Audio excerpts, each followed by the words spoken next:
ये देखो एक बार, इसको हल्का सा रिपीट कर दे रहा हूं मैं एक चीज कि जो रेडियल वेव फंक्शन होता है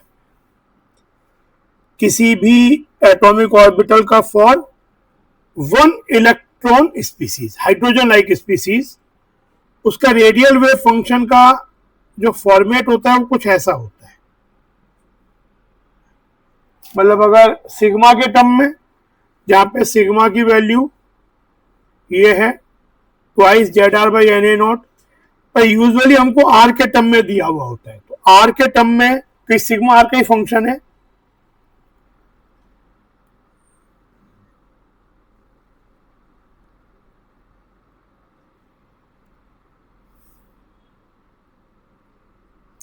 ऐसा होगा। इसका क्या, इसमें क्या क्या चीजें हैं कि एक तो इसमें जेड तो हो सकता है कि आप लोग अगर हाइड्रोजन के लिए जेड वन है, हीलियम के प्लस के लिए तो जेड टू है, तो ये जो एक मतलब ये 1/a0 पे पावर होगा 3/2 प्लस एल, यानी अगर एस ऑर्बिटल का है सपोज, तो एल की वैल्यू क्या होती है 0, यानी उस पर केवल 3/2 होगा। अगर आपको 1/a0 का टर्म दिया हुआ और आर का फंक्शन दिया हुआ है पूरा रेडियल फंक्शन, अगर पी ऑर्बिटल का होगा तो एल की वैल्यू 1 होती है, तो ये होगा 5/2, और अगर डी ऑर्बिटल का है तो L2 होता है, तो ये वैल्यू हो जाएगा 7/2 हो जाएगा। और अगर F का है, F का तो आता नहीं है यूजुअली, तो ये 3/2 प्लस 3 आपका 9/2 हो जाएगा। फिर एक बात और है कि जो R है, अकेला R अगर आउटसाइड है तो उसमें अगर R का टर्म अकेला आउटसाइड मल्टीप्लाइड नहीं है, तो ये R पावर L होता है। L अगर 0 है तो R का टर्म ही नहीं है, अकेला मल्टीप्लाइड। L अगर 1 है, P है, तो अकेला R एक मल्टीप्लाइड होगा। स्क्वायर मल्टीप्लाइड है R का तो D, क्यूब है तो F। एक ये टर्म जरूर होगी e to the power minus Z R by N A naught, या ये सोचो e to the power minus कुछ कांस्टेंट इनटू r, ऐसा एक टर्म होगा, ये हर में ही होगा। और r टेंड्स टू इंफिनिटी में ये 0 हो जाएगा, पूरा चीज 0 हो जाएगा, मतलब r equal to infinity is always a node जो कि इंफिनिटी में मिलती है। तो अब और एक क्या होगा, एक पॉलिनोमियल फंक्शन होगा जिसमें जो कि r/a0 या r का ही सोच लो, r का पॉलिनोमियल फंक्शन होगा जिसमें कांस्टेंट टर्म भी होगी और जिसकी degree n minus l minus 1 के बराबर होगी।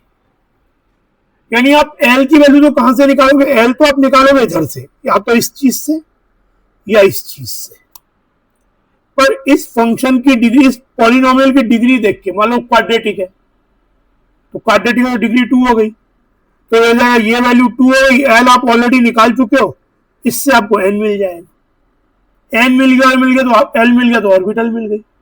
जैसे n 2 मिला, l 0 में तो 2s हो गई, n मान लो 3 मिला और l 1 मिला तो 3p हो गया। तो इस तरीके से, तो ये ऑलवेज इस फॉर्मेट का होता है।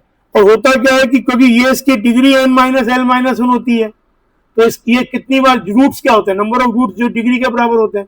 क्वाड्रेटिक के 2 रूट होंगे, क्यूबिक के 3 रूट होंगे, तो इसके भी n minus l minus 1 root हो जाएंगे जिन पे ये फंक्शन 0 हो रहा है, यानी इसका स्क्वायर भी 0 हो रहा होगा, तो रेडियल नोट्स।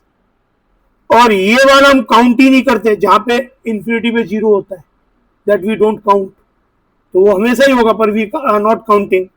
और r अगर मान लो आगे r मल्टीप्लाइड है, r है या r स्क्वायर है या r क्यूब है, तो r इक्वल टू 0 पे भी 0 हो जाएगा।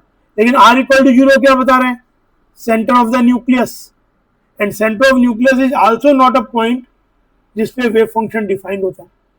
तो फंक्शन क्योंकि r की वैल्यू न्यूक्लियस से मेजर करते हैं, पर wave function outside the nucleus defined होता है। तो r equal to 0 is also never a node. तो नोड आपके फाइनाइट नोड आएंगे, जीरो भी नहीं है इन्फिनिटी भी नहीं है, बीच में जो फाइनाइट वैल्यूज आएंगी वो आपकी इस पॉलिनोमियल को जीरो करने से आएगी, ठीक है ना। तो फिर हमने देखा था एस का कर्व, पी का कर्व, कि एस के जो कर्व होते हैं वो सम फाइनाइट वैल्यू से स्टार्ट होते हैं, मतलब आपका R versus are curve for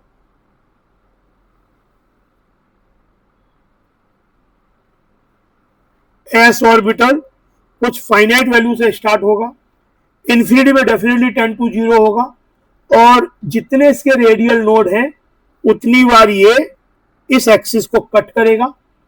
अगर ऊपर से आ रहा है तो फिर नीचे जाएगा, फिर नीचे से ऊपर जाएगा। तो ऐसा इसका ये चलो 3s है, 3s के रेडियल नोड हो गए 3 - 0 - 1 2, तो ये हो जाएगा ऐसा, ये दो बार कट करेगा। फिर इसका स्क्वायर का ग्राफ चाहिए तो जीरो में तो जीरो ही रहेगा, लेकिन नेगेटिव वैल्यू ऊपर पहुंच जाएगी और एग्जैक्टली मैग्नीट्यूड सेम नहीं रहेगा, स्क्वायर से मैग्नीट्यूड बदल जाएगा, यूजुअली पहले से कम हो जाएगा क्योंकि ये वैल्यू 1 से कम होती है। पर ये ग्राफ का नेचर आपका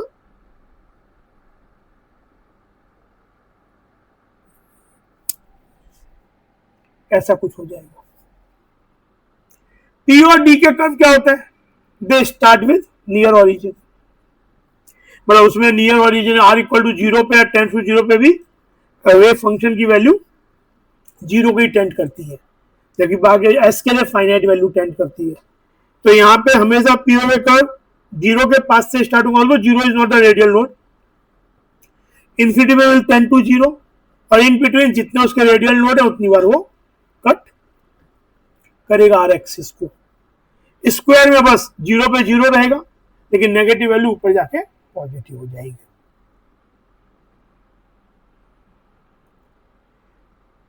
अब एक कर्व होता है, अच्छा आर स्क्वायर क्या देता है, R square is the pearl density, पहले पढ़ा है, रेडियल प्रोबेबिलिटी डेंसिटी। इसका मतलब है कि एक अगर मैंने कोई स्फेरिकल ये लिया तो इसके छोटे से वॉल्यूम में पास में जो छोटा सा वॉल्यूम है या यहां पे जो प्रोबेबिलिटी इसकी है इस सरफेस पे प्रोबेबिलिटी डेंसिटी। अब एक आता है का radial distribution function RDF, radial probability distribution function बोलते हैं।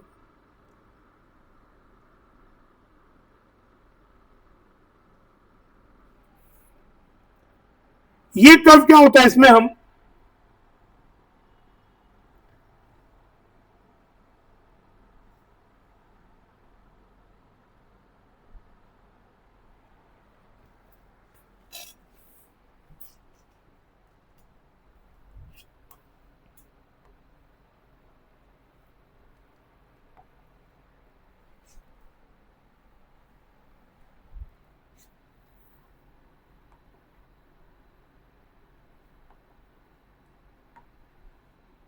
इसमें हम जो ये आर स्क्वायर है इसे 4πr स्क्वायर से मल्टीप्लाई, 4πr स्क्वायर क्या हो गया, किसी आर डिस्टेंस पे जो ये शेल होती है उसकी सरफेस एरिया, तो जो भी वहां पे आर स्क्वायर की वैल्यू है उसे संग में इससे भी इस सरफेस एरिया से भी मल्टीप्लाई कर देते हैं। तो यहां पे अगर बिल्कुल न्यूक्लियस के पास में होंगे हम, अगर हम बिल्कुल न्यूक्लियस के पास में हैं तो आर बहुत छोटा होगा, तो एस ऑर्बिटल के लिए भी क्या, जैसे एस ऑर्बिट पी ऑर्बिटल और डी ऑर्बिटल जाता है, न्यूक्लियस के पास में जब आप होते हो तो आर स्क्वायर की वैल्यू ही जीरो होती है क्योंकि आर जीरो होता है, तो ये जीरो नहीं जीरो आता है। लेकिन एस में क्या होता है, ये वाली वैल्यू फाइनाइट होती है एस के लिए, लेकिन अगर न्यूक्लियस के आर बहुत छोटा है, न्यूक्लियस के पास है, तो ये वाला वैल्यू फाइनाइट है, पर ये वैल्यू क्या हो गई 10 to 0, तो ये भी जीरो हो गया। मतलब ये वाला कर्व जो होते हैं ये हरी ऑर्बिटल का जीरो के जो ओरिजिन है उसके पास जीरो से स्टार्ट होगा, चाहे एस का हो चाहे P का हो चाहे D का हो। इनफाइनाइट पे it will tend to 0 because दोनों टर्म स्क्वायर है, it will never get negative, नीचे कभी नहीं आएगा। और जो रेडियल नोड्स है वहां पे इसकी वैल्यू 0 हो जाएगी क्योंकि ये वाला टर्म 0 हो जाएगा। लेकिन बाकी जगह पे इसका कर्व का नेचर कैसा रहेगा कि ये ऐसा हो, इस तरह से सोचो, ये चीज बढ़ती, क्योंकि ये डिस्टेंस बढ़ती जा रही है तो ये हाइट बढ़ती जाएगी। रेडियल नोड्स पे ऐसा रहेगा, इन्फिनिटी पे 0 होगा, 0 से स्टार्ट होगा, नियर अबाउट 0 से, और ये जो इसके पीक्स हैं, the number of peaks will be equal to n minus L. मतलब कर्व का नेचर ऐसा ही है, लेकिन जो n माइनस एल की वैल्यू से 1s है, 1s का n माइनस एल क्या है, 1 माइनस 0 1, तो देखो 1s के लिए, 2s के लिए क्या है, n माइनस एल 2, 2 माइनस 0, तो देखो ये आया, फिर ये आया, 2p के लिए n माइनस एल 2 माइनस 1, तो कर्व का नेचर ऐसा ही हो गया।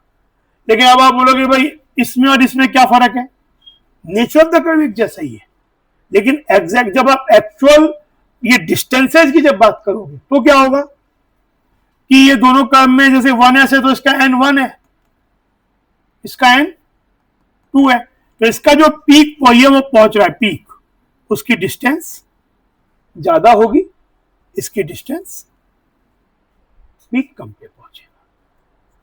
फिर जैसे 3s है, 3s का 3 माइनस 0 3 पीक, देखो ये, फिर ये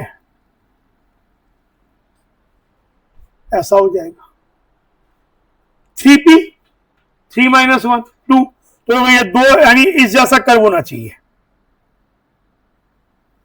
नेचर कर्व का ऐसा हो गया, लेकिन इन दोनों में फर्क क्या होगा कि इसका, क्योंकि इसका n छोटा है तो इसकी जो पहली पीक है उससे इसकी पहली पीक ज्यादा डिस्टेंस पे होगी, इसकी जो दूसरी पीक है इसकी दूसरी पीक ज्यादा डिस्टेंस पे होगी, इसकी दूसरी पीक इससे ज्यादा पे होगी, लेकिन पहली पीक से इसकी पीक ज्यादा होगी। फिर ये हो गया 3D, 3D फिर से ऐसा हो गया 3 माइनस 2, एक ही पीक है, तो ये ऐसा ही कर्व हो गया, ये और ये, लेकिन ये सबसे पहले है, ये उससे ज्यादा डिस्टेंस, ये वाला उससे ज्यादा डिस्टेंस पे है, और ये वाला इससे भी हायर डिस्टेंस पे है। तो इसमें नंबर ऑफ पीक्स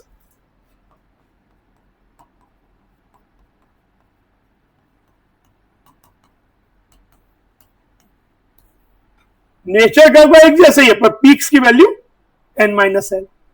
फिर यहां पे देखो ये जो रीजन है, ये वैल्यू हो गई PR, जो यहां पे y एक्सिस पे जो PR है,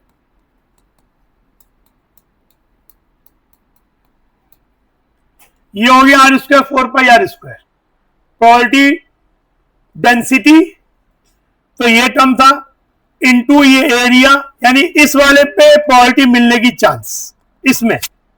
और अगर मैं थोड़ा जैसे ऐसे करूं, ये वैल्यू क्या हो जाएगी, यहां पे dr हो जाएगा, तो अगर मैं इस एरिया को लिखूंगा तो क्या होगा, r स्क्वायर इंटू dr, तो ये तो क्या हो गया प्रोबेबिलिटी डेंसिटी। इधर ये क्या हो गया कि यहां में अगर dr थिकनेस का एक शेल ले लूं तो उसका वॉल्यूम क्या होगा, इसकी एरिया हो गई कितनी, सरफेस एरिया 4 पाई r स्क्वायर, थिकनेस क्या हो गई dr, 4 pi r square dr is the volume area into thickness, तो ये वॉल्यूम हो गया dv, और ये प्रोबेबिलिटी डेंसिटी, यानी ये बताएगा इस पॉइंट से लेके इस पॉइंट तक जो डिस्टेंस है इसमें इलेक्ट्रॉन के मिलने की प्रोबेबिलिटी। तो अगर मैं यहां R1 से लेके R2 इंटीग्रेट कर दूंगा इस चीज को,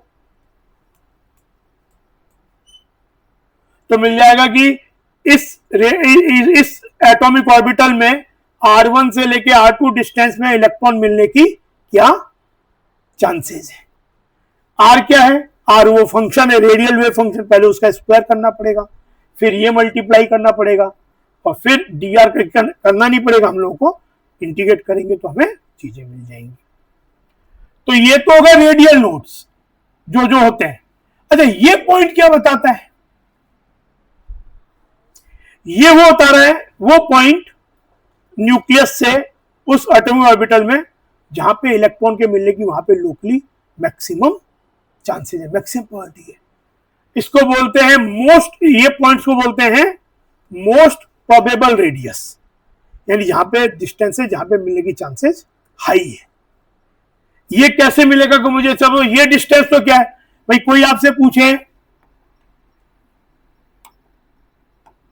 कि ये वाले पॉइंट तो क्या है, ये तो आपके नोट्स हो गए जो पहले भी मिल चुके हैं, ये कैसे मिलेंगे, पुट आर इक्वल टू 0 या R square equal to 0, you will get this points. ये पॉइंट तो वही है, but how will you get these points, अगर आपको कोई पूछे भाई,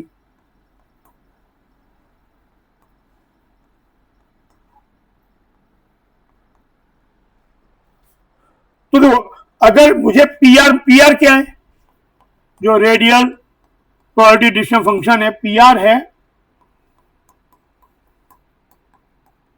जिस भी ऑर्बिटल की बात हो रही है। तो इन पॉइंट्स पे क्या होगा, ये जो स्पेशल पॉइंट्स है यहां पे, इस पे क्या कंडीशन है कि टेंजेंट इस पे डी बाई डी एक्स, मतलब ये जो वाई फंक्शन है उसका टेंजेंट स्लोप जो है वो 0 है। तो मेरा जो भी, जैसे जिस एटॉमिक ऑर्बिटल की मैं बात कर रहा हूं, जैसे 1s है, ये 2s है, ये 2p है, ये 3s है, तो वो जो मेरे पास टेबल है, ये हमको दिया होगा, मतलब हमको रेडियल वेव फंक्शन गिवन है उस ऑर्बिटल का, तो पहले उसका स्क्वायर करेंगे into 4 pi small R square multiply करेंगे, एक पूरा फंक्शन बन गया, उसको डिफ्रेंशिएट करेंगे और डिफ्रेंशिएट करके इक्वल टू 0 करेंगे। तो एक्चुअली आपको केवल यही नहीं मिलेगा, आपको ये भी मिलेंगे, क्योंकि यहां पे ये इस वाले कंडीशन से लोकल मैक्सिमा भी मिलता है, ऑब्लिक मिनिमा पे भी यही कंडीशन है, इनफैक्ट यहां पे भी यही कंडीशन है। तो आपको इससे सॉल्यूशन, जैसे मान लो आपने जब ये किया, लेट से आपने इस वाले कर्व के लिए लिया, 3s के लिए ले रहे हो, तो जब dp बाई डी आर करोगे इक्वल टू 0, तो आपको मालूम है एक तो r इक्वल टू 0 डेफिनेटली मिलेगा, एक r इक्वल टू इन्फिनिटी मिलेगा, ये वाला पॉइंट, तो ये तो मैं काउंट, ये तो मतलब मिनिमाज हो गए, और चाहिए भी नहीं तो पॉइंट भी नहीं है। फिर आपको एक पॉइंट मिलेगा, सपोज ये r1 है, या ये r1 है, r1 मिलेगा, r2 मिलेगा, r3 मिलेगा, r4 मिलेगा, r5 मिलेगा। तो इसमें कुछ पॉइंट्स कौन से मिल रहे हैं जो आप पहले भी रेडियल नोड निकाल चुके हो, जिसपे r की वैल्यू 0 है, तो वो तो क्या हो जाएंगे, मान लो ये वाले पॉइंट, जैसे आपको एक ये वाला पॉइंट मिला, ये मिला, तो ये तो वो मिल जाएगा जहां पे जो रेडियल नोड्स है, जहां पे मिनिमा है, एक्चुअली रेडियल नोड्स में मिनिमा है, पर क्योंकि आप अगर चेक करना चाहते हो उस क्वेश्चन, तो आप r को 0 पुट करके देख लो, तो ये वाली वैल्यू आपको r को 0 पुट करके भी मिलेगी, तो ये तो मिनिमा के हो गए। बाकी ये 3 पॉइंट क्या हो गए, ये 3 पॉइंट मैक्सिमा के हो गए। मैक्सिमा मतलब मोस्ट प्रोबेबल रेडियस, जहां पे लोकली वहां मिलने की चांसेस ज्यादा है। तो इस तरीके से जैसे इसको सॉल्व करोगे, इसको रख के, तो आपको ऐसे कितने रूट मिलेंगे, 1 2 3 4 5, 5 रूट मिलेंगे, एक 0, एक इन्फिनिटी, एक रेडियल नोड वाला, और 2 ये वाले, ये चीज। तो इस तरीके से, तो ये हो गया radial probability distribution function, number of peaks n minus L.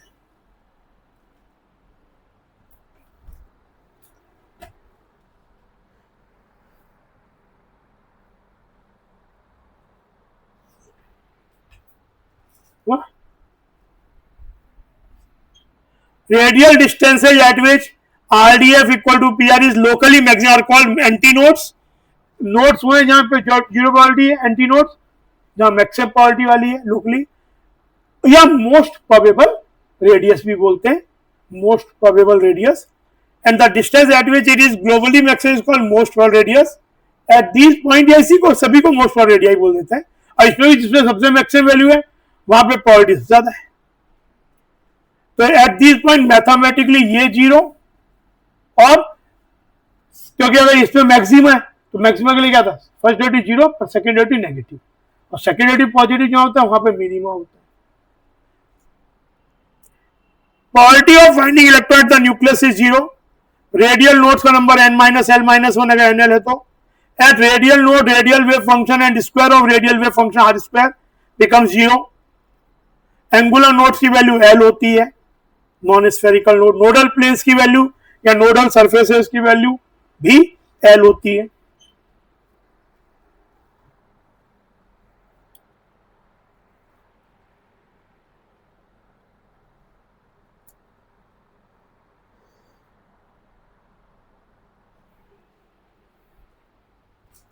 Nodal nodes equal to n-1,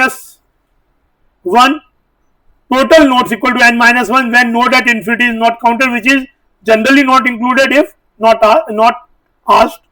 कहा जाए कि नहीं, इंक्लूड करना ही है. Total nodes n if node at infinity is taken. Nodal planes for an orbital nl equal to l, which is equal to azimuthal quantum number.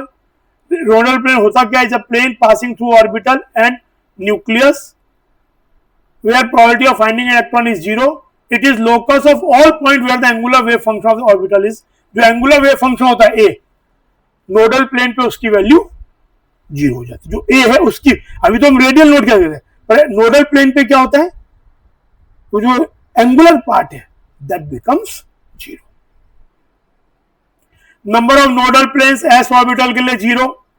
अब देखो जरा सा थॉट यहां पे दो, मतलब अगर मुझे देखो हमने क्या चीज पता की, रेडियल वेव फंक्शन है मालूम है, तो मुझे पता चल जाता है क्या, एन और एल. यानी मुझे पता चलता है ऑर्बिटल 2s है, 3p है, 3d है, 2p है, ये पता चल जाएगा. बट 2px है, 2py है, 2pz है, ये पता करने के लिए मुझे एंगुलर नोड से पता चलेगा. Radial node will not be able to give idea about the magnetic quantum number, कि वो ओरिएंटेशन कौन सा है. मुझे ये नहीं पता चल पाएगा कि 3D का 5 में से कौन सा D है. ये मुझे एंगुलर, जो ये एंगुलर पार्ट है उसको देख के सोचना पड़ेगा. तो ये कैसे, वो कैसे पता करते हैं. हाँ, एस ऑर्बिटल है आ गया, जैसे आपको पता चला 2s है, 3s है, वहां दिक्कत नहीं है क्योंकि एंगुलर उसका तो मैग्नेटिक क्वांटम नंबर एक ही होता है, एस का तो कोई और होता ही नहीं, केवल ml जीरो ही होता है. जैसे अब देखो ये एस ऑर्बिटल का वो जो टेबल थी हमारे पास, जो टेबल थी बुक में दी है, ये यहाँ पे उसके एंगुलर प्लेन से एस ऑर्बिटल का एंगुलर पार्ट ऐसा होता है. ये थीटा फाई पे डिपेंड नहीं करा. Angular part usually theta phi का फंक्शन होता है, पी का होगा, डी का होगा, एफ का होगा, लेकिन जो एस ऑर्बिटल है उसका एंगुलर पार्ट एक कांस्टेंट होता है, वो थीटा फाई का फंक्शन नहीं है. मतलब अच्छा, और मैंने क्या बताया कि नोडल प्लेन क्या होती है, नोडल प्लेन क्या, नोडल प्लेन्स कैसे निकलता है, नोडल प्लेन पे एंगुलर पार्ट की वैल्यू जीरो होती है. पर एस ऑर्बिटल का तो कोई नोडल, कोई कभी जीरो होगा ही नहीं, एंगुलर पार्ट को भी एक कांस्टेंट वैल्यू है 1/4 पाई का रूट. तो जब ये कभी जीरो ही नहीं होगा तो इसका कोई नोडल प्लेन भी नहीं होगा. जो हम पहले भी बोले, नोडल प्लेन कितना होता है एस ऑर्बिटल का, इक्वल टू एल, मतलब जीरो, क्योंकि ऐसा आपको प्लेन मिल ही नहीं सकता जहां पे angular part of the S orbital zero हो जाए. इट इज नॉट पॉसिबल, क्योंकि वो तो कांस्टेंट है. इसलिए nodal plane with respect to S orbital zero, चाहे वो 1s हो, चाहे 2s हो, चाहे 3s. लॉजिकली भी आया था, लॉजिकली आया था कि भाई अगर एस ऑर्बिटल मेरा ऐसा है,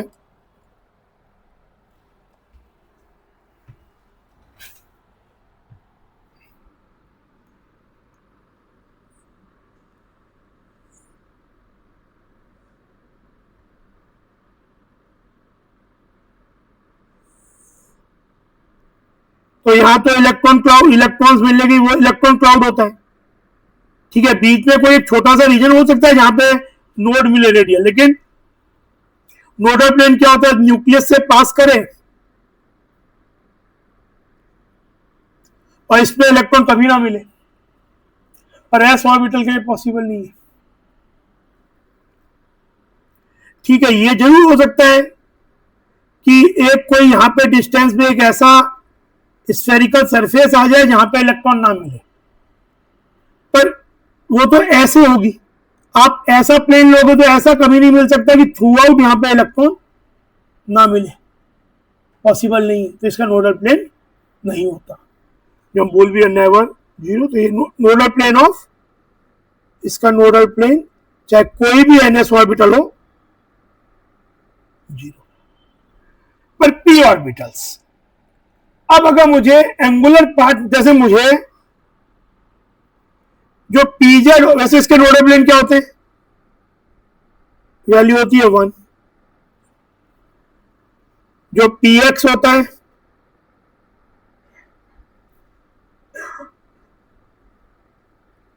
उसका नोडल प्लेन ये होता है वाईजेड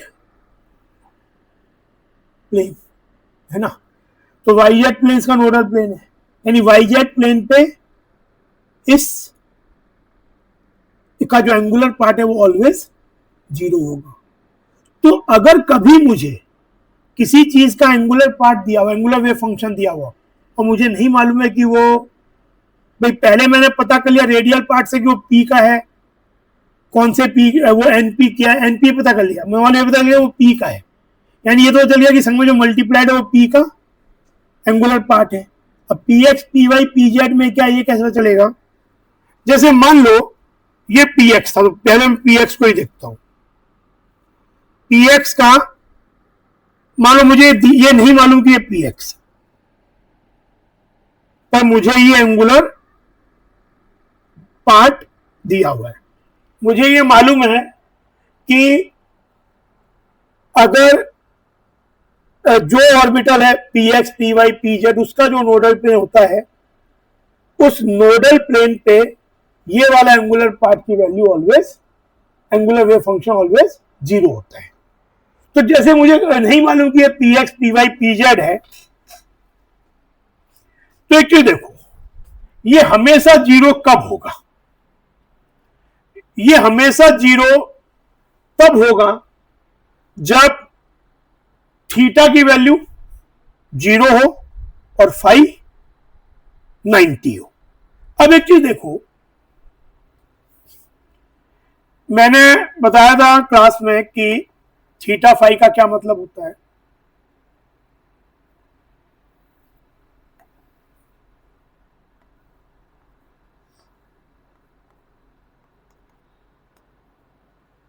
कोई पॉइंट स्पेस में अगर पी है तो यहां से एंगल थीटा, इसका जो एक्स वाई प्लेन में प्रोजेक्शन ड्रॉ करेंगे वो ऑरिजिन, ये जो लाइन बनेगी, ये जो एंगल बना होगा एक्स से वो फाई, ये चीज। अगर मान लो भाई मुझे मालूम है कि अगर पी ऑर्बिटल के तीन ही नोडल प्लेन होते हैं, एक्स, अगर पी एक्स है तो Y Z, P Y orbital है तो एक्स जेड, और अगर पी जेड है तो एक्स वाई। अगर एक चीज देखो, मान लेते हैं ये पी वाई का है, लेट से ये पी वाई ऑर्बिटल का है, हमें नहीं मालूम, पर पी वाई का मान लिया, तो पी वाई का मान लिया तो उसका नोडल प्लेन क्या होगा, Y X Z. X Z plane मतलब भाई पी वाई का नोडल प्लेन क्या होता है, अगर ये पी वाई है, नोडल प्लेन होगा एक्स जेड। तो एक्स जेड प्लेन मतलब कौन सा हो गया, ये वाला एक्स जेड प्लेन, मतलब ये प्लेन वाई परपेंडिकुलर। तो एक्स जेड प्लेन पे अगर मैं कोई भी पॉइंट लूंगा तो इसका क्या होगा, थीटा कितना होगा, थीटा हमें तो कुछ भी हो सकता है, जो इन्हें की कुछ जीरो ही हो, पर जब मैं इसका प्रोजेक्शन ड्रॉ करूंगा एक्स वाई प्लेन पे, तो एक्स वाई प्लेन जब प्रोजेक्शन ड्रॉ करूंगा तो ये ऑलवेज एक्स एक्सिस पे आएगा, क्योंकि इस प्लेन पे प्रोजेक्शन कोई पॉइंट कोई भी हो, प्रोजेक्शन कहाँ आएगा, एक्स एक्सिस पे आएगा। तो एक्स एक्सिस पे कोई लाइन है तो उसका फाई एंगल क्या हो जाएगा, जीरो, यानी इसका फाई ऑलवेज जीरो होगा, और थीटा कुछ भी हो सकता है।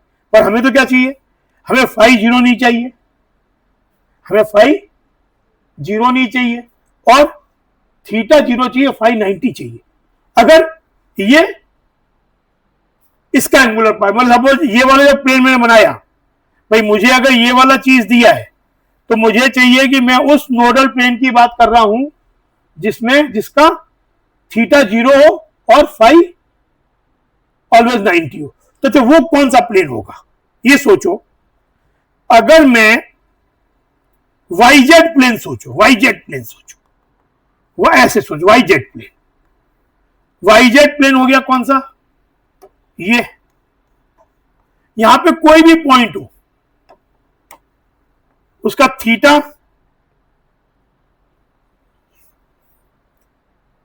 वाईजेड प्लेन है, तो थीटा से थीटा कोई एक चीज, या तो थीटा हमेशा जीरो, ये भी चल थीटा हमेशा जीरो, या तो हमेशा, या फाई हमेशा 90 हो, कोई दोनों एक संग ना भी चलेगा, हमें तो जीरो चाहिए। तो थीटा तो डेफिनेटली इसका जीरो नहीं है हमेशा, लेकिन फाई क्या होगा, जब मैं इस पॉइंट का प्रोजेक्शन ड्रॉ करूंगा कौन से एक्सिस पे आएगा, always come at Y axis, यानी एंगल क्या हो गया 90। यानी ये वाला जो प्लेन है, ये प्लेन पे कोई भी पॉइंट हो, फाई उसका ऑलवेज 90 है, and it will make this thing zero, यानी it will be a angular wave function of P X, क्योंकि वाईजेड प्लेन पे जो पॉइंट है उनके लिए फाई ऑलवेज 90 आ रहा है। जैसे ये सोचो पी जेड, इसके मुझे क्या चाहिए, इसको जीरो के लिए एक ही बात है, थीटा शुड बी 90। तो देखो थीटा इसमें हमेशा 90 किस प्लेन का होगा, थीटा क्या है, एंगल विद जेड एक्सिस। तो एंगल विद जेड एक्सिस तो मतलब ये, अगर कोई इस प्लेन में कोई भी पॉइंट हो, इस वाले प्लेन में कोई भी पॉइंट हो, तो उसका थीटा क्या होगा, ऑलवेज 90, थीटा 90, कॉस 90 जीरो। तो देखो यानी ये प्लेन कौन सा हो गया, ये प्लेन हो गया एक्स वाई, अगर प्लेन एक्स वाई हो गया नोडल प्लेन, तो ऑर्बिटल कौन सी हो गई, पीजेड।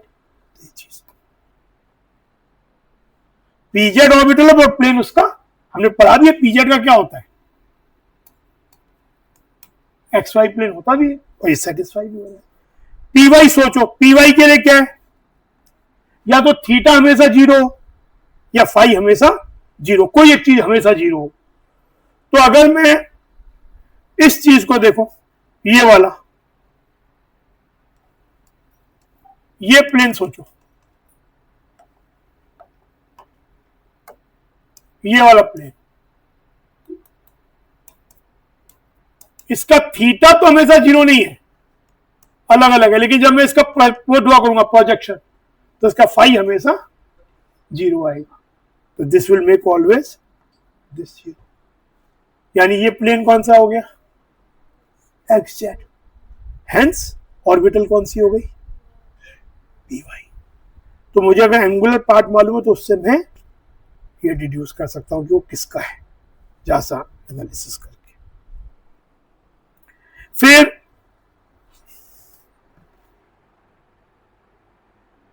जैसे ये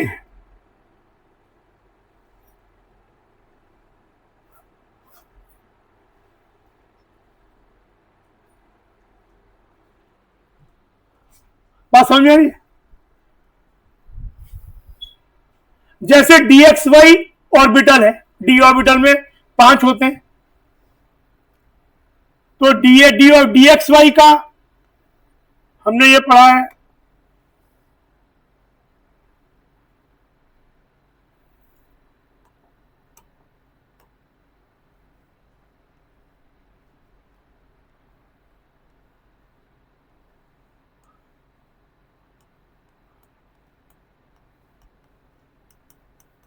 तो इसके नोडल पे हमने बताए थे dx y के होते हैं X Z and Y Z. dx y का ये फंक्शन ऐसा होता है, यानी जो भी नोडल प्लेन है उस पे जो भी इसके नोडल सरफेस भी हो सकते हो, अगर वो सरफेस प्लेन है तो नोडल सरफेस कराएगी, पर जो नोडल सरफेस है उसमें ये टर्म हमेशा जीरो होनी चाहिए, एंगुलर पार्ट। यानी या तो आपको थीटा जीरो मिले, या तो थीटा हमेशा जीरो मिले, या फाई हमेशा जीरो मिले, कोई एक चीज। तो देखो आप वापस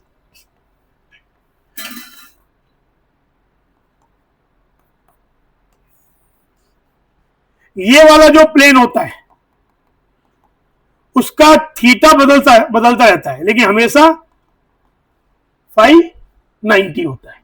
तो ये तो मैं नहीं चाहिए, हमें तो चाहिए या तो थीटा जीरो या फाई हमेशा जीरो। तो ये तो काम का नहीं है, मतलब प्लेन जेड वाई प्लेन तो dxy है साइन स्क्वायर थीटा, थीटा हमेशा जीरो नहीं है, और फाई इसका ना फाई इसका, और फाई 90 होगा तो साइन 180 से क्या हो जाएगा, नहीं 2 फाई जीरो में दो केस हो सकता है, फाई जीरो भी हो सकता है, फाई 90 भी हो सकता है ना। फाई 90 में क्या होगा, साइन 180, तो भी तो जीरो हो जाएगा। तो फाई आपको 90 भी चलेगा। तो इस वाले का क्या है, थीटा तो जीरो नहीं है पर फाई इसका ऑलवेज 90 है, यानी ये वाला प्लेन तो एक हो सकता है, फाई तो ऑलवेज 90, वाई जेड प्लेन। अब ये देखो ये वाला जो प्लेन है इसका थीटा बदल रहा है पर इसका फाई ऑलवेज जीरो है, तो ये भी काम कर जाएगा। तो ये भी, ये कौन सा प्लेन हो गया, तो एक्स जेड और वाई जेड अगर प्लेन नोडल है तो ऑर्बिटल कौन सी होगी, dx y। यानी आपको अगर ये नहीं भी मालूम, ये चीज ऐसे बस ये दिया होता और ये नहीं पता होता तो भी आप थोड़ा सा दिमाग खर्च करके निकाल सकते हो। जैसे ये मान लो ये नहीं मालूम मुझे, इस वाले में थीटा हमेशा जीरो हो तो काम चल जाएगा, फाई हमेशा जीरो हो तो काम चल जाएगा, और थीटा हमेशा 90 हो तो भी काम चल जाएगा। इस वाले प्लेन के लिए जेड वाई के लिए क्या होता है, थीटा बदलता है पर फाई ऑलवेज 90 होता है, काम नहीं चल रहा। लेकिन ये वाले में थीटा बदलता रहता है लेकिन फाई ऑलवेज जीरो, तो ये काम चल रहा है। यानी ये वाला एक तो जेड एक्स, फिर ये वाला जो प्लेन होता है नीचे वाला, इसका थीटा हमेशा 90, फाई बदलता रहेगा पर थीटा हमेशा 90, तो भी काम चल रहा है। यानी कौन से दो नोडल प्लेन हो गए, एक्स वाई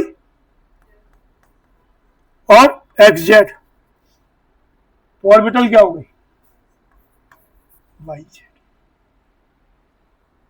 ये सोचो इसमें थीटा जीरो हो हमेशा या 90 और ये फाई 90 हो, तो फाई 90 कब होता है हमेशा, वाई जेड प्लेन में फाई 90, ये वाले में थीटा बदलता था लेकिन ये जब प्रोजेक्शन होता है तो फाई क्या होता है, फाई इज ऑलवेज 90। तो एक तो आपका क्या प्लेन हो गया, वाई जेड। दूसरा आपको क्या चाहिए, थीटा या तो 90 हो हमेशा या जीरो। तो इस वाले का वाई एक्स प्लेन का क्या होता है, थीटा हमेशा, इस प्लेन का थीटा हमेशा क्या होता है 90। तो ये हो गया वाई एक्स, तो ये प्लेन क्या हो गया, इस वाले में क्या है, इस वाले में हमेशा फाई जीरो है पर फाई हमेशा जीरो से हमारा काम नहीं चल रहा ना, कॉस जीरो तो 1 हो जाएगा। तो हमारे लिए यहां पे नोडल प्लेन ये दोनों हो गए, यानी ऑर्बिटल कौन सी हो गई, वाई जेड। नोडल प्लेन अगर ये दोनों है डी के, तो ऑर्बिटल वाई जेड हो गई। जैसे ये देखो D X square minus Y square, ये ऐसा है, ये कब जीरो होगा,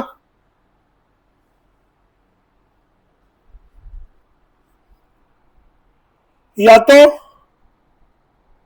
थीटा 0 हो जाए हमेशा, या फाई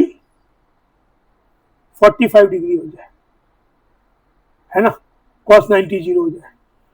तो एक चीज देखो इसमें, इस वाले में points on which the planes are making 45 degree to X Z and Y Z plane are having this angle. अगर जो प्लेन एक्स जेड और वाई जेड से, एक्स जेड और वाई जेड से जो 40, तो यहां पे क्या होता है, ये ऑर्बिटल ये होती है,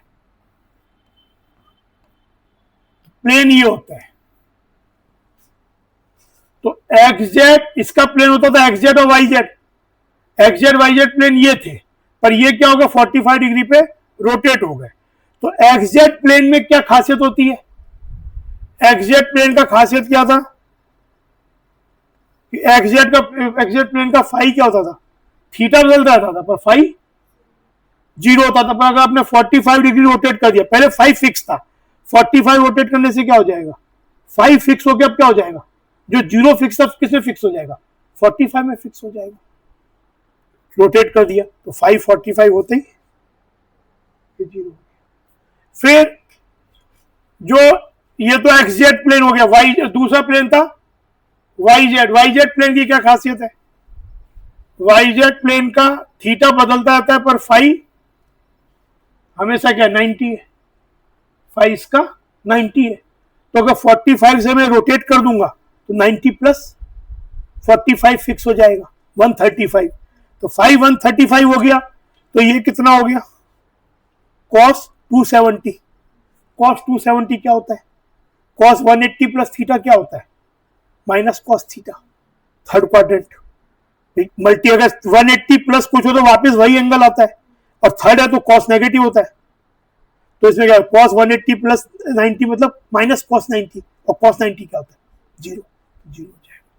तो ये दोनों प्लेन आ गए जो 45 डिग्री पे रोटेट हो गए, ये भी प्लेन है। लेकिन अब देखो ये वाला चीज, लास्ट वाला,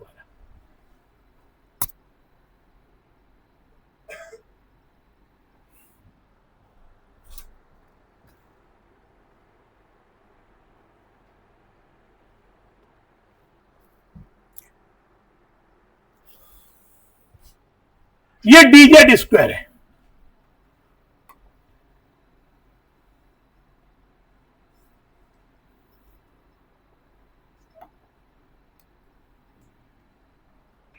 dz स्क्वायर ऐसा होता है ये।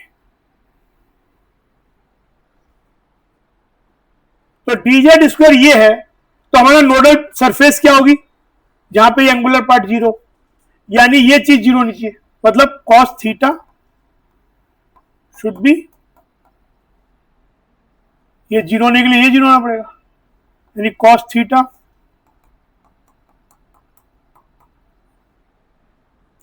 तो cos थीटा 1/√3 सपोज अल्फा है, मतलब cos थीटा की वैल्यू 1/√3 मान लो अल्फा पे, अल्फा एंगल पे है लेट्स, तो माइनस 1/√3 कब होगा, cos 180 माइनस थीटा क्या होता है, minus cos theta second quadrant में।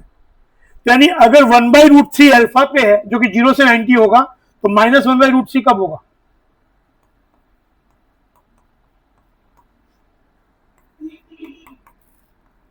यानी ये दो एंगल। इसका मतलब क्या, थीटा एंगल कहां से होता है, जेड एक्सिस से, यानी आप एक ऐसी सरफेस को देख रहे हो जो हमेशा जेड एक्सिस से अल्फा एंगल बना रही है जो 0 से 90 है, यानी लेट्स से ये अल्फा एंगल है कोई, तो ये कैसे बनेगा, मान लो ये जेड एक्सिस है, तो हमेशा अगर अल्फा एंगल ऐसे बन रहा है तो क्या बन जाएगा, कोण, एक कोण बन जाएगा। और दूसरा एंगल क्या चाहिए, 180 माइनस अल्फा, यानी अगर 45 तो दूसरा चाहिए 135, यानी वो नीचे आ जाएगा, ये 45 और 135 कहां होगा, नीचे, यानी इन्वर्टेड कोण। तो हमने यही तो बनाया था, जो जेड वाला होता है, ये जेड सरफेस ऐसी होती है, डीजेड स्क्वायर ऐसा होता है। हमने दो नोडल सरफेसेस कैसी बनाई थी, ऐसी, और ये थीटा हो गया अल्फा, ये थीटा हो गया पाई माइनस अल्फा, सोच लो, ये थीटा पाई माइनस अल्फा, पर ये सरफेस कर्व्ड है, कोन है, प्लेन नहीं है, तो it is nodal surface but not nodal planes. बात समझ में आई कि वो जो हम सीधे पढ़ रहे हैं वो मैथ से ही रिलेटेड है इस तरीके से, ठीक है। इतना करने का जरूरत नहीं पड़ेगा, लेकिन मतलब एक बार थोड़ा सा याद, क्योंकि क्वेश्चन जो आया है कभी ऐसा फंक्शन दे दिया तो ये क्यू जेड का है, तो आप एक आइडिया लगा सकते हो उसका। देखो इसमें पी जेड और डी जेड स्क्वायर जो थे उसमें केवल कॉस थीटा का फंक्शन है और कोई टर्म ही नहीं है। बाकी P X P Y P Z तो आराम से निकाल सकते हैं। ये चेक कर लो कि कौन सा चीज इसको हमेशा जीरो कर रहा होगा, तो वाले उस तरीके से डायग्राम मालूम है कि पी एक्स का वाई जेड है, पी वाई का एक्स जेड, पी जेड का एक्स वाई प्लेन। डी वाले भी जो जिसमें दो नोडल प्लेन होते हैं वो हो गया। D X square minus Y square में पहली बार 2 फाई का टर्म है, बाकी जगह देखो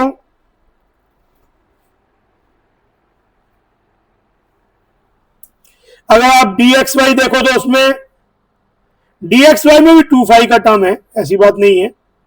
डी वाई जेड में एक, अच्छा हाँ ऐसे सोच सकते हो कि ये डी एक्स जो एक्स वाई केवल है उसमें केवल ट्वाइस ऑफ एंगल का टर्म होता है। डी एक्स वाई में 2 फाई का टर्म है और D X square minus Y square में कोस 2 फाई का टर्म है। बाकी किसी में भी ट्वाइस ऑफ एंगल का टर्म नहीं है अलग से। तो जैसे बाकी तो हम जिस तरह से ऐसे ऑब्जर्व किए, तो ये हो गया।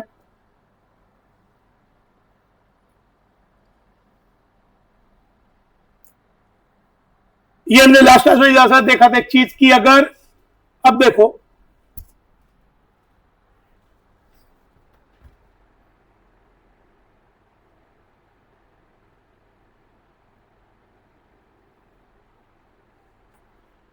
इस बात को देखो, electron density distribution in 1s and 3s orbital, 1s 2s and 3s, ये हो गए ऑर्बिटल डायग्राम या बाउंड्री सरफेस डायग्राम्स या कंटूर डायग्राम्स भी बोलते हैं इन्हें। The lower part of the figure shows how the electron density represented by psi square varies as a function of distance from the nucleus in the 2s 1s and, तो देखो ये चीज देखो 1s 2s 3s, 1s का ये वाला curve तो क्या होता है सीधा से, एक भी रेडियल नोड नहीं है। ये वाला इधर गया फिर ऐसे आता है, ये 2 बार। साई स्क्वायर क्या हुआ, ये तो ऐसा ही नेचर रहा पर ये ऐसे हो गया और ये ऐसे हो गया। और ये वाला कर्व आरडीएफ 1s में एक पीक होगी 1 माइनस 0, इसमें 2 पीक उसमें 3 पीक, पीक की हाइट बढ़ती जाती है एज यू गो फॉरवर्ड। अब इसके अंदर देखो, यानी इसके अंदर अब इस वाले इससे इसको चेक बस ये और ये देखो, यानी ये कर्व का शुरुआत में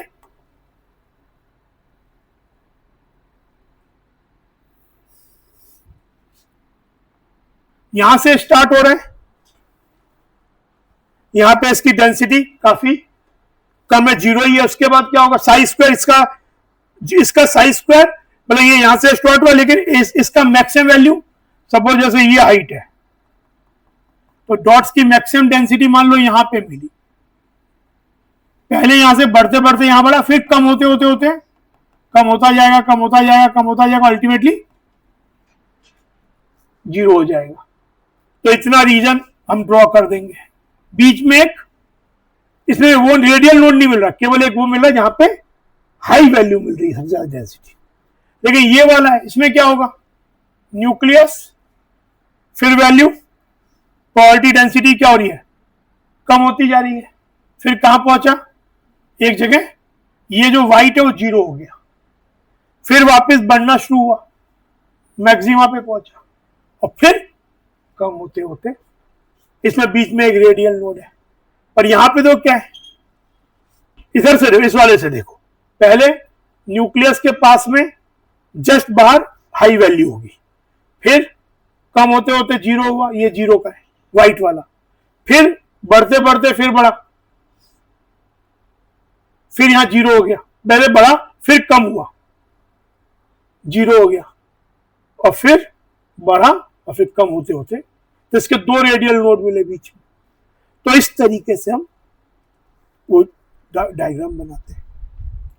पी ऑर्बिटल कैसा होगा?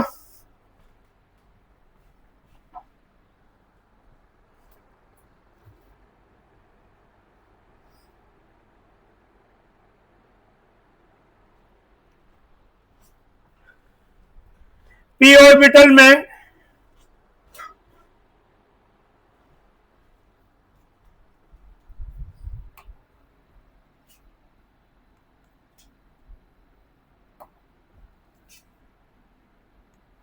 मान लो ये एक्स है, तो एक्स है तो या जेड है, जो भी है कोई भी मान लो, तो ये प्लेन तो इसका जेड है, तो इसका नहीं, ये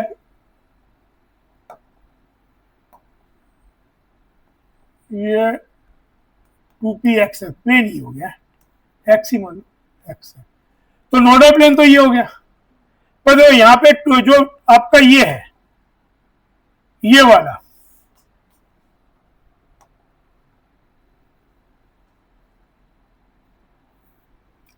टू पी एक्स का रेडियल नोड कितना होगा? एक भी नहीं, n-l-1।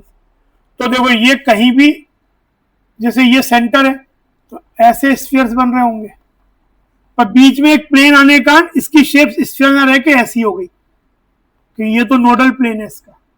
लेकिन यहाँ पे कोई रेडियल नोड होता तो यहाँ ऐसा रीजन मिलता, जैसे यहाँ ऐसा रीजन मिल जाइए, ऐसा और ऐसा, यहाँ तो है ही नहीं, पर ये मतलब एक स्फीयर था जहाँ रेडियल नोड थी, तो ये तो अभी भी यहाँ रहेगा, तो यहाँ इलेक्ट्रॉन मिलने की चांसेस नहीं है एक r1 डिस्टेंस पे। पर इसमें तो रेडियल नोड ही नहीं होता पहले वाले में 2p में, तो यहाँ तो क्या हो गया, ये हो गया। लेकिन इसमें देखो 3p में क्या होता है, रेडियल नोड एक होती है, तो नोडल प्लेन तो ये हो गया। पर जैसे ये जो मिला ना, ये एक ऐसे सर्कल जो है जो इसका रेडियल स्फेरिकल नोड है, तो यहां तो पहले ही नहीं है, इसको हटा दिया, और इधर इलेक्ट्रॉन के नहीं मिलने की चांसेस है, एक रेडियल नोड। इसमें ऐसे 2 स्फीयर मिलेंगे, एक यहां मिलेगा, एक और कहीं आगे मिलेगा, ये वाले, ये और ये रेडियल नोड, ये चीज क्या लो, तो ये ऐसे, तो ये तो नोडल पे तो ऑलरेडी नहीं मिल रहा है, पर यहाँ पे बाकी जगह मिला, पर यहाँ नहीं मिलेगा क्योंकि ये वो जो ये बनता है उसका ही ये वाला पार्ट हो गया है, ये वाला पार्ट उसी का हो गया, और बाकी जगह तो यहाँ तो प्लेन आ गया था, वो नोडल प्लेन इस तरीके से। तो ये इसके डायग्राम्स हो गए, एफ का चाहिए नहीं हमको।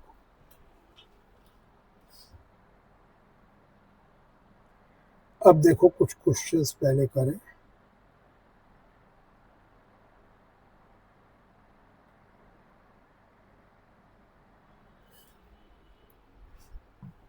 प्रॉब्लम्स करते, ये वाला क्वेश्चन करो, इलस्ट्रेशन 4b।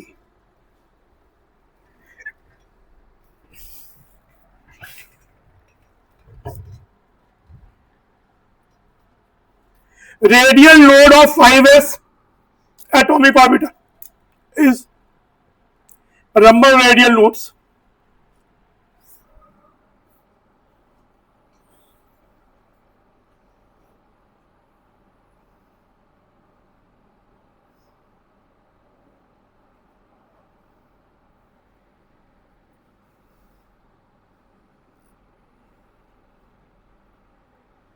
क्या होगा? 4 5 है माइनस 0 माइनस 1। रेडियल नोड का फॉर्मूला क्या है? एन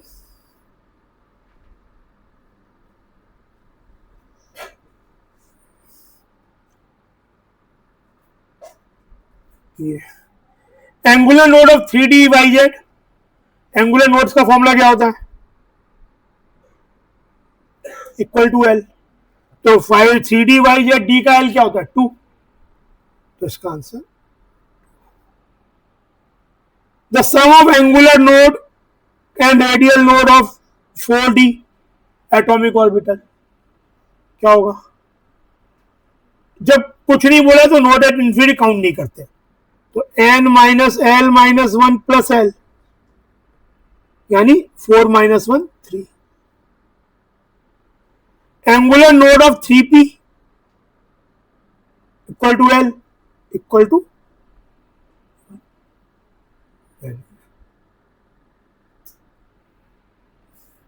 है ना।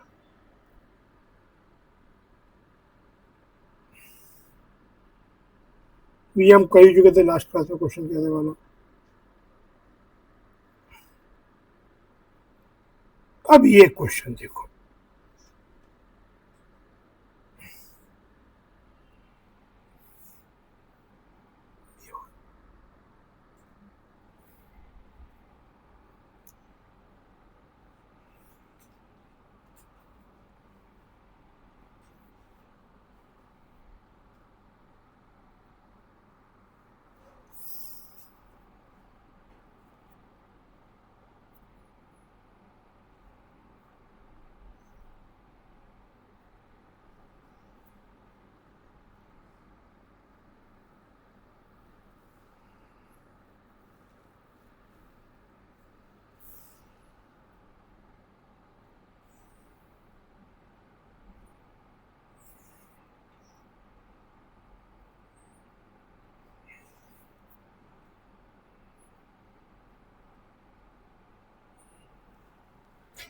the radial distribution function PR is used to determine the most probable radius, which is used to find the electron in a given orbital. For 1s orbital of hydrogen-like atom having, ये 1s orbital के दिए वो अलग अलग species का one electron species का 1s orbital का दिया हुआ है। तो उसका dp बाई डी, एक्चुअली हमें p अगर दिया हो तो हम क्या करते हैं, हमें एक्चुअली pr क्या होता है, क्या होता है, अगर मुझे r दिया हो पहले मैं उसका स्क्वायर करूंगा r स्क्वायर, फिर उसको मल्टीप्लाई करूंगा 4 पाई स्मॉल r स्क्वायर से, और वो जो पूरा फंक्शन है दैट इज कॉल्ड pr, उसको डिफरेंशिएट करते हैं। तो इन्होंने यहाँ पे dp बाई dr की वैल्यू दे ही थी, ये हमें करना भी पड़ता पर यहां इन्होंने दे दिया, यानी फॉर मैक्सिमम और मिनिमम दिस शुड बी 0। तो ये 0 होने का मतलब हुआ कहां कहां 0 हो रहा है, एक r इक्वल टू इनफाइनाइट पे, और ये टर्म कहां 0 हो रही है, r कॉमन ले लो अगर, एक्चुअली इसमें एक r बाहर लेना पड़ेगा तो ये कांस्टेंट टर्म आ जाएगा, और ये तो अच्छा ठीक है, ये तो p का r का नहीं, ये तो dp बाई डी आर, तो ये 0 कहां पे होगा, ये टर्म 0 कहां होगी, r कॉमन लिया 2r कॉमन लिया तो 1 माइनस जेड r बाई, तो ये 0 होने के लिए बोला r 0 और a नॉट बाई जेड, है ना। तो यानी ये इसका अगर मैं कर्व बनाऊं, ये वाला पीआर का कर्व कैसा होगा, 1s का पीआर कर्व कैसा होगा, n minus number of peaks 1 minus 0, एक ही पीक होगी, यानी इसका रेडियल नोड तो होगा ही नहीं, 0 पे ऐसा यहां से स्टार्ट होगा ये और ये, यानी ये तो r इक्वल टू 0 हो गया, ये r इक्वल टू, और ये हो गई वैल्यू, यानी ये इसका मोस्ट प्रोबेबल रेडियस हो गया। अब अलग जैसे at the point of maximum value of radial distribution this should be 0, 1 anti node is present, ये बात सही है, ये मोर देन 1 हो सकता है,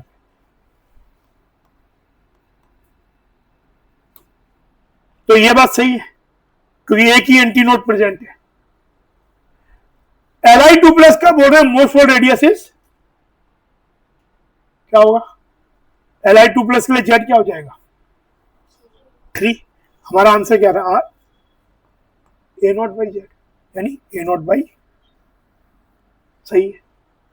for He plus A not by 2। सही है। फॉर हाइड्रोजन Z1 होगा, यानी चारों ही सही है। अच्छा, अब एक चीज देखो, a naught a Bohr's radius. Hydro atom के फर्स्ट ऑर्बिट का रेडियस हम क्या निकालते थे? 1s का मतलब क्या हो? ये पहली वो डिस्टेंस हो गई, 1s से नीचे तो कोई ऑर्बिटल नहीं होती, यानी 1s जो Li2 प्लस He प्लस और हाइड्रो एटम के लिए जो सबसे पहली ऑर्बिटल है, उसमें जहां पे मिलने की मैक्सिमम प्रोबेबिलिटी है वो क्या हुई? H एटम के लिए हुई ए नॉट, He प्लस के लिए हुई ए नॉट बाई 2 और Li2 प्लस के लिए हुई ए नॉट बाई 3। अच्छा, अगर आप बोर्स मॉडल को एक बार याद करो तो उसमें रेडियस का फॉर्मूला आएगा a naught n square by Z. तो हाइड्रोएटम के लिए फर्स्ट ऑर्बिट जहां पे इलेक्ट्रॉन सबसे पहली बार मिल सकता है, क्या था वैल्यू? n1 z1 यानी ए नॉट। फॉर He प्लस क्या था? n की वैल्यू तो 1 ही फर्स्ट ऑर्बिट, और z 2, और फॉर Li2 प्लस, यानी बोर मॉडल पूरी तरह से गलत क्यों नहीं साबित हो रहा था? उसमें भी उसकी सिग्निफिकेंस क्यों थी? जैसे ये वाला मॉडल क्या कह रहा है कि H एटम के लिए सबसे पहले इलेक्ट्रॉन जहां मिलेगा, वहां मिलने की सबसे ज्यादा प्रोबेबिलिटी है, वो डिस्टेंस क्या है? ए नॉट। बोर मॉडल बोल रहा था कि जहां पे इलेक्ट्रॉन सबसे पहले मिलेगा क्लोजेस्ट, वो डिस्टेंस ए नॉट है, मतलब वो एग्जैक्ट बोल रहा था। तो एक सेंस में गलत था कि ऐसा नहीं कि वहां मिलेगा ही, लेकिन एक्चुअली वो पॉइंट था मैक्सिमम मिलने की चांसेस वाला, तो पूरी तरह से भी गलत नहीं बोल रहा था, इसलिए उसकी सिग्निफिकेंस फिर भी है for work species. Helium plus के लिए सबसे पहले मिलने की distance A not by 2, bore बोलता था यही मिलेगा, ये बोलता है वो ए नॉट बाई 2 डिस्टेंस पे मिलने की चांसेस मैक्सिमम है, और लिथियम 2 प्लस के लिए ए नॉट बाई 3 पे मिलने की चांसेस मैक्सिमम है। इसलिए Bohr model for one of the species not entirely wrong, completely wrong भी नहीं हुआ, कुछ सेंस अभी भी बना रहा है, समझे? तो ये चीज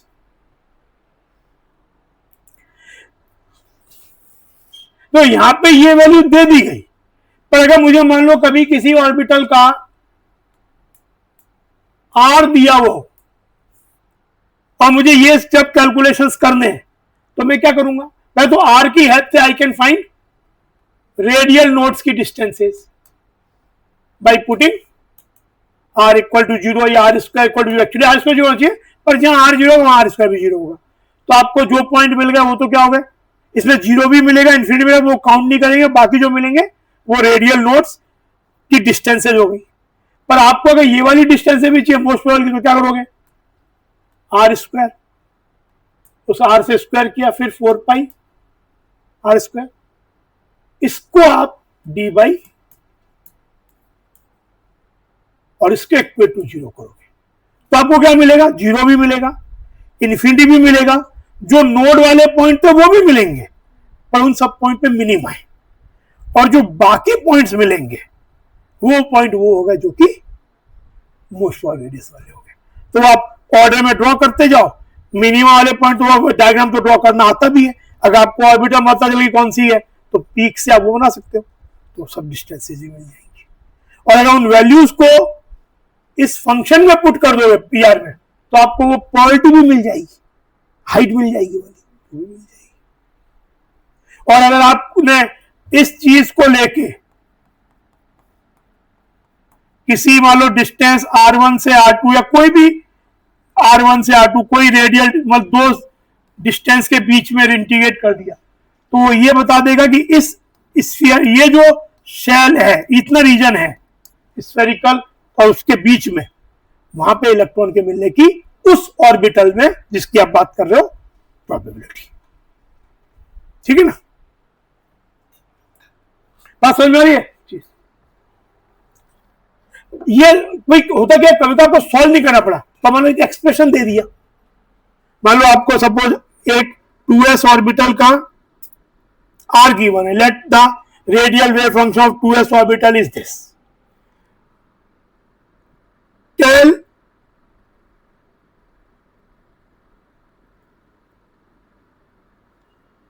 what this mathematical quantity represent. मान लो आपने 2s ऑर्बिटल R दिया हुआ है. अब इसका मतलब क्या हुआ कि for 2s atomic orbital,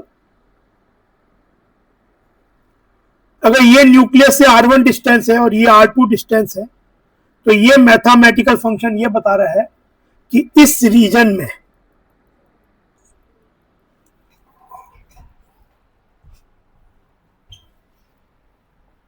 ये मतलब 2s ऑर्बिटल है, उसका रेडियल वेव फंक्शन दिया हुआ है, और आपको पूछा जाए कि ये चीज क्या रिप्रेजेंट करती है,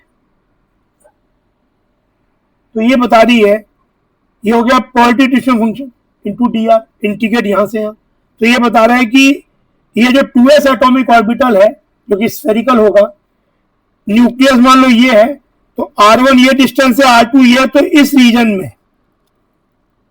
2s एटॉमिक ऑर्बिटल में मिलने की प्रोबेबिलिटी, ये वैल्यू बता दी. ठीक है ना ये चीज.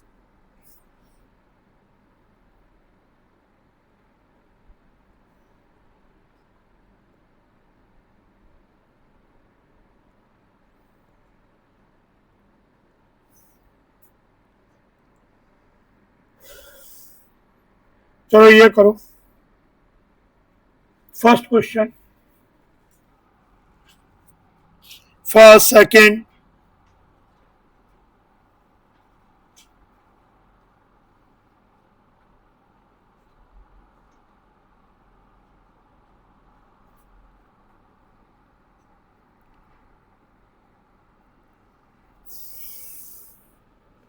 इसका एंगुलर नोड कितना होगा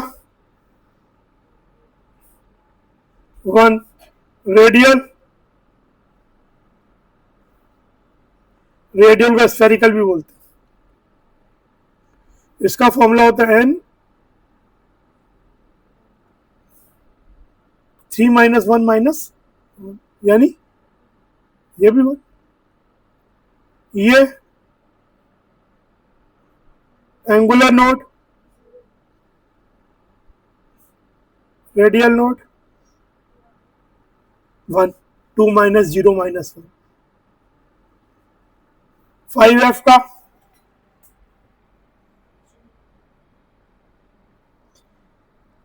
एंगुलर नोड तो 3 एंगुलर नोड और S3, और ये n - 5 - 3 - 1. 4f का angular node 3, radial node. Orbital angular का फॉर्मूला क्या था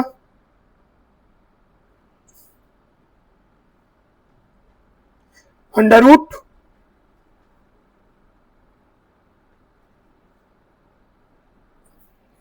h/2 है, तो ये क्या हो जाएगा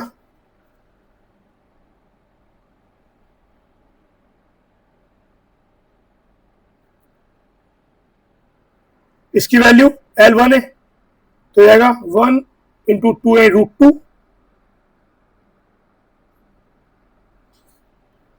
इसके लिए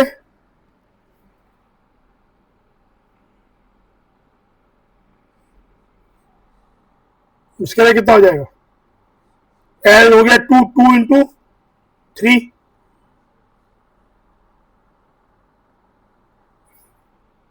और इसके लिए x से कोई मतलब चाहे 3px हो चाहे 3py हो, ये केवल डिपेंड करता है, ये इवन n पे भी डिपेंड नहीं करता, m पे भी डिपेंड नहीं करता, ओनली l पे. तो इसके लिए आएगी वही √2, ये √12, और कोई s ऑर्बिटल है मान लो 6s, तो क्या होगा s ऑर्बिटल में एंगुलर मोमेंटम क्या होता है, ऑर्बिटल मोमेंटम 0, L0 होता है.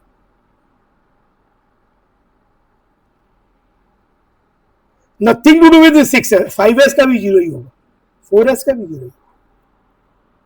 ये अगर क्वेश्चन हो 3 का 1।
भाई ये क्या बोल रहा है कि ये वेव फंक्शन रेडियल पार्ट है, रेडियल पार्ट ही दिया हुआ है, और आर नॉट एक नोड है। आर नॉट नोड का मतलब क्या हुआ कि आर की जगह आर नॉट रहने पे फंक्शन जीरो हो जाएगा, तो यानी ये आइटम जीरो हो जाएगी। मेनली तो नोड यहीं से मिलता है, मतलब अगर इसमें मैं आर की जगह आर नॉट रख दूं तो दिस विल गेट जीरो, यानी 27 माइनस 18, ये बस समझ गई। R naught is a radial node. मान लो मैं R naught by A naught को एक्स मान लो एक बार, तो एक क्वेश्चन का 2x square minus 18x plus this should get zero at node. तो ये क्या हो गया, x equal to 18 minus B plus minus B square minus 4ac, B square हो जाएगा 324, 18 square minus 216 4ac by 4 2a, माने ना रूट का फॉर्मूला। तो ये हो जाएगा कितना, 18 प्लस माइनस 108 हो गया 20, ये 18 प्लस माइनस 2 रूट 27 बाई 4, तो 9 प्लस माइनस 3 रूट 3 बाई 2। तो आर नोट की एक्चुअली दो वैल्यूज आई, बात भी सही है, क्योंकि मैं 3s का कर्व बनाता हूं तो 3s का कर्व कैसा होगा, रेडियल नोट 3s का कैसा होगा, इसके रेडियल नोट कितने होते हैं, 3 माइनस 0 माइनस 1, तो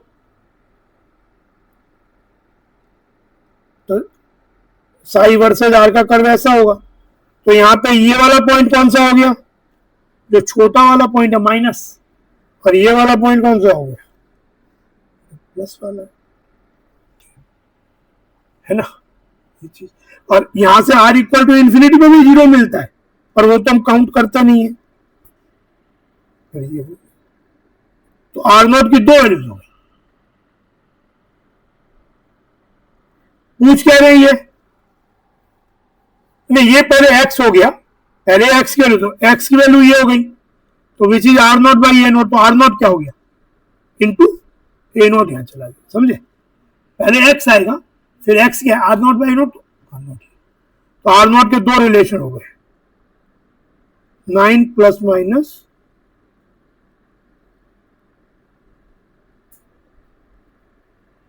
जो कि ग्राफिकली ये बता रहा है। और अगर इसका वो बनाए आरडीएफ कर्व तो 3s का क्या होगा, पीक कितने होंगे, 3 पीक।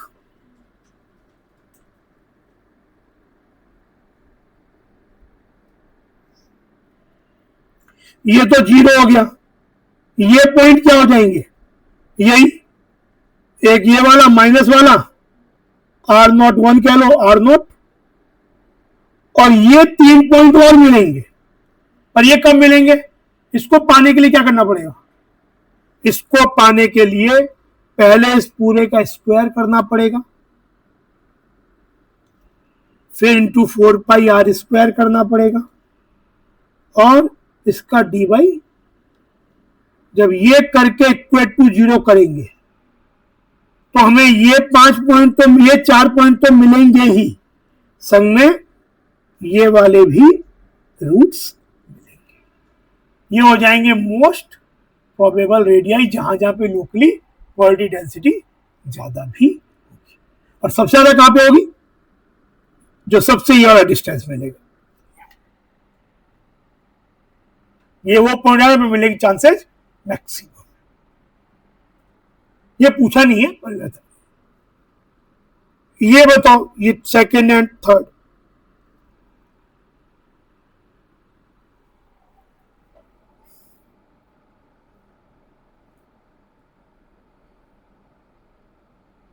समझ में आ रहा है बात।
ये क्या बोल रहा है, draw the radial probability distribution curve for 2s and 2p electron orbitals. तो 2s का क्या होगा, आरडीएफ कर्व, p कितने 2, n माइनस एल 2 माइनस 0,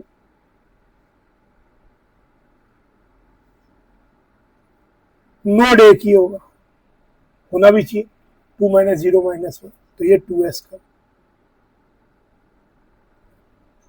और 3p का, 3 का क्या हो जाएगा, 2p का, p 2 माइनस 1 यानी 1, यानी ये ऐसा हो जाएगा 2p के लिए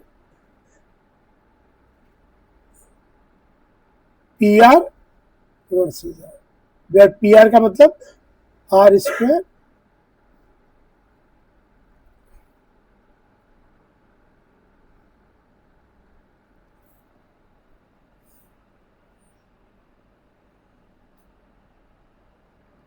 फिर थर्ड क्वेश्चन,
13 में तो ये पूछ नोडल प्लेन्स रहे, 11 dz स्क्वायर की जो दो नोडल प्लेन नहीं होगी, नोडल सरफेस होंगी। वैसे 3 में क्या होता है, n इक्वल टू 3 अगर है तो उसमें 3s है, इसका तो नोडल प्लेन होता ही नहीं है। 3p है तो इसके नोडल प्लेन 3 होते हैं, 3px 3py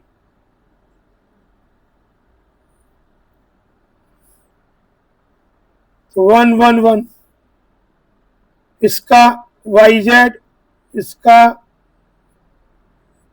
xz, इसका xy, फिर 3dxy के दो xz एंड yz, 3dxz के दो xy zy,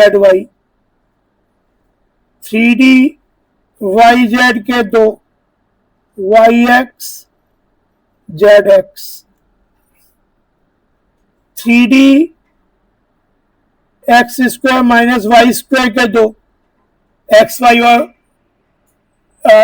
और ये जो होगा एक्स जेड और वाई जेड प्लेन को 45 से रोटेट कर दें, वो भी प्लेन होगा।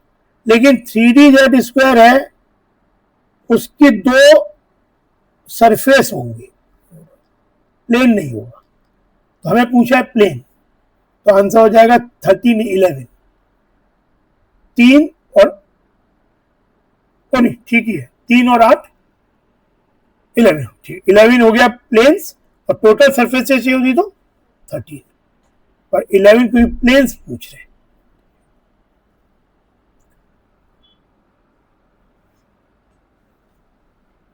ये बताओ, फिफ्थ करो, फिफ्थ एंड सिक्स्थ का 1,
क्या होगा,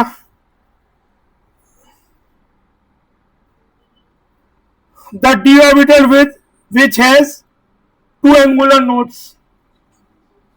All d has two angular d l equal to l, सभी d का तो l2 ही होता है, तो p and q है ना. The d with two nodal surfaces forming cones, that is q. Without angular node s की angular nodes l equal to 0, ये तो 3s या कोई भी s होता answer. The object which has three angular node, f, angular node equal to l. ये बताओ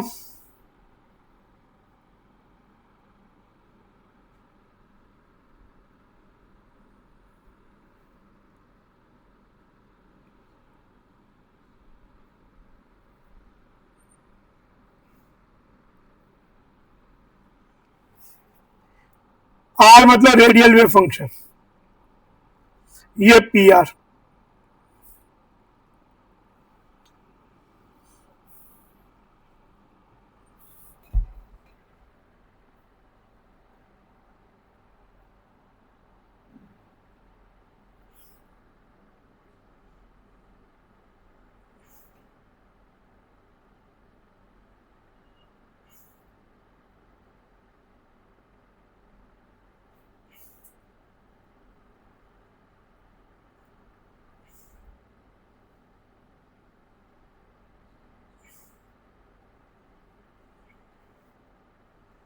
ये किसका हुआ?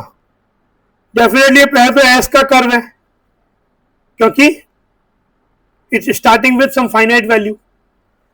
नंबर ऑफ नोड्स कितने हो रहे हैं इसके?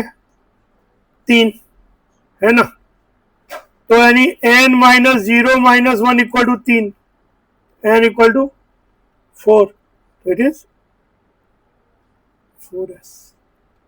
p हो गया आंसर. अगला क्यों होगा? ये तो रेडियल, ये अब पीआर नहीं है, ये वो है रेडियल वेव फंक्शन. तो रेडियल वेव फंक्शन पी का तो 0 से स्टार्ट होता है, डी का भी 0 से, केवल एस का ही फाइनाइट से स्टार्ट होता है. हाँ, जो रेडियल डिस्ट्रीब्यूशन फंक्शन होता है वो सबका 0, एक जैसे ही 0 से स्टार्ट होता है, एंट्री 0 होता है, इन बिटवीन नोड्स पे 0 बन जाता है, बीच में number of peaks n minus L. जैसे ये वाला है, ये कर्व हो गया, ये इसमें कितने पीक्स हैं? 4, यानी जिसका भी n माइनस एल का वैल्यू 4 है वो इसका आंसर हो सकता है. तो इसके लिए 4s भी हो सकता है, 5py भी हो सकता है, क्योंकि 5py का भी n माइनस एल क्या है? 4 ही है, और 6d भी हो सकता है, 6 माइनस 2. इसका आंसर हो जाएगा p, q और s, कोई भी हो सकता है. ये सभी का n माइनस एल 4 है. ये बताओ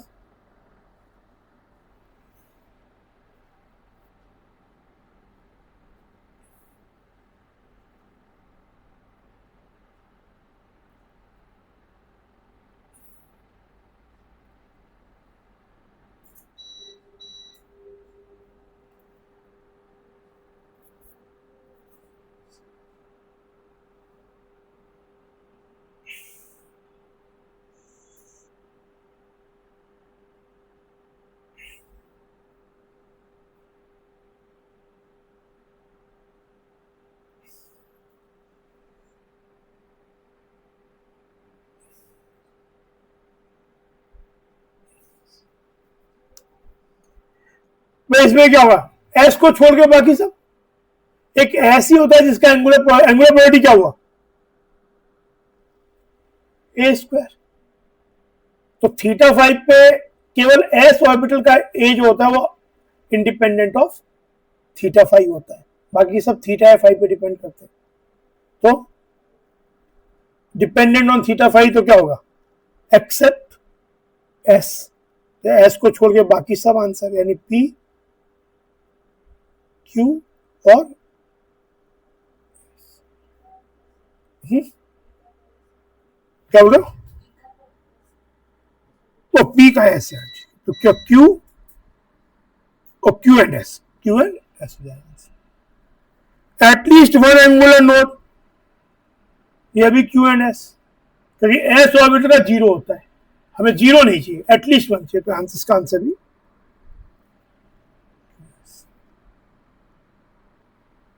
ये बताओ।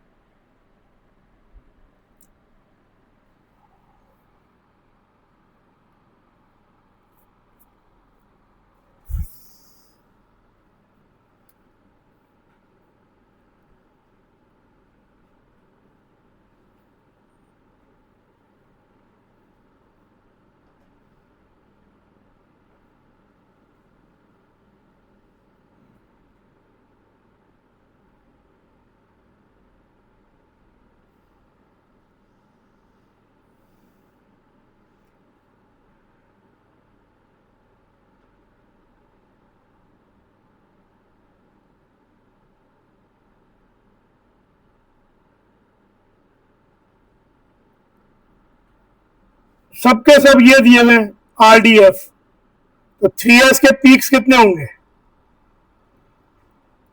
3 पीक वाला graph, 3p 2 peak, 3d 1 peak और 2p भी 1 पीक, यानी इसमें एक ग्राफ 3d का है, एक ग्राफ 2p का है, 2p का 2n छोटा है, तो देखो यहां पे इसका पीक इधर है, इसका पीक इधर है, तो मतलब ज्यादा डिस्टेंस पे पीक किसका होगा?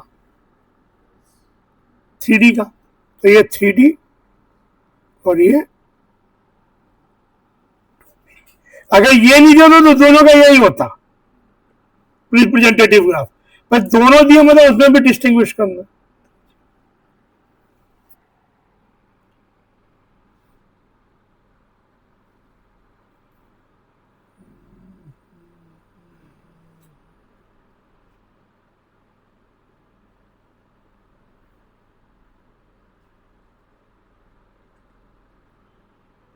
एक ये क्वेश्चन देखो 10th,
ये देखो आप,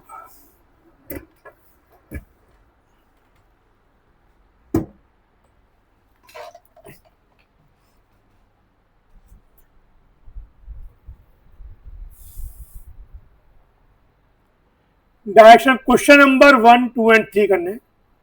the hydrogen like species beryllium 3+, one electron species है जिसका Z 4 होता है, इसलिए 3+ होने पे इलेक्ट्रॉन 1 हो गया। Is in a spherically symmetric state S1, spherically symmetric state S1 मतलब स्फेरिकली सिमेट्रिक स्टेट कौन सी होती है? S orbital with 2 radial nodes. भाई S ऑर्बिटल जो होती है वो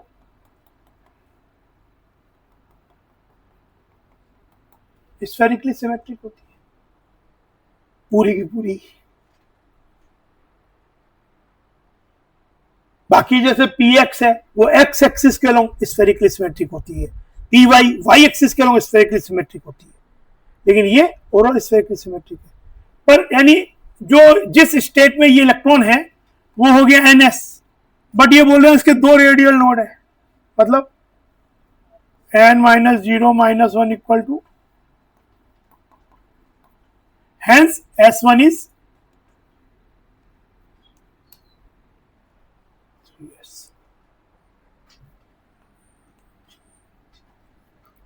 अपॉन एब्जॉर्बिंग, यानी इलेक्ट्रॉन जो है 3s के अंदर है। अच्छा, 1 इलेक्ट्रॉन स्पीसीज अगर है तो 1 इलेक्ट्रॉन स्पीसीज की एक खासियत क्या है कि एनर्जी केवल n का फंक्शन होती है, यानी जैसे 1s ऑर्बिटल होगी पहले ऑर्बिट में तो उसमें एनर्जी 1s की 2s से कम होगी, 1s की एनर्जी 2s से कम होगी, पर 2s और 2p की एनर्जी सेम होगी। क्यों? अगर स्पीसीज 1 इलेक्ट्रॉन है, 1 इलेक्ट्रॉन स्पीसीज की एनर्जी केवल n पे डिपेंड करती है। जब 2s 2px 2py 2pz सबकी एनर्जी क्या होगी? सेम। हालांकि मल्टी इलेक्ट्रॉन के लिए ऐसा नहीं होगा, मल्टी इलेक्ट्रॉन के लिए 2px 2py 2pz की एनर्जी सेम होगी, लेकिन l बदलने से भी एनर्जी बदलती है। पर l अगर 1 पे तो l पे डिपेंड नहीं करती है। जैसे 3 के केस में क्या होगा? 3s 3p जितने तीनों हैं और 3d सबकी एनर्जी, यानी जितने 5d 3p और 1s सबकी एनर्जी सेम होगी 3 वालों की, क्योंकि वो l पे डिपेंड नहीं कर रही, एंड सो ऑन, फिर लेस देन 4 और ये। अब ये बोल रहे हैं अपॉन एब्जॉर्बिंग मोनोक्रोम, यानी अभी इलेक्ट्रॉन कहां पे? एक्चुअली इलेक्ट्रॉन थर्ड ऑर्बिट में, इलेक्ट्रॉन कहां पे? 3s मतलब थर्ड ऑर्बिट में। Upon absorbing monochromatic light of ion, the ion undergoes transition to a state 2 S2. State S2 has 1 radial node and its energy is equal to the ground state energy. अब हमें यहाँ पे 1 radial node दिया है पर उसका कोई बात नहीं बोला कि किस तरीके की है, तो देखो पहले n निकालते हैं। n क्या, अब ये 3 से कहां जा सकता है?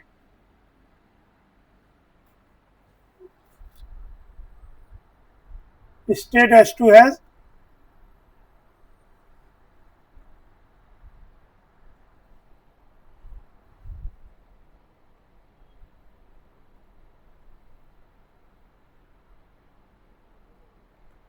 तो इसके अंदर, अच्छा एनर्जी बोला है ना, it's energy is equal to, मान लेते हैं कि वो किसी nth ऑर्बिट में चला गया, तो एनर्जी क्या बोल रहा है? एनर्जी का फंक्शन क्या होता था? Minus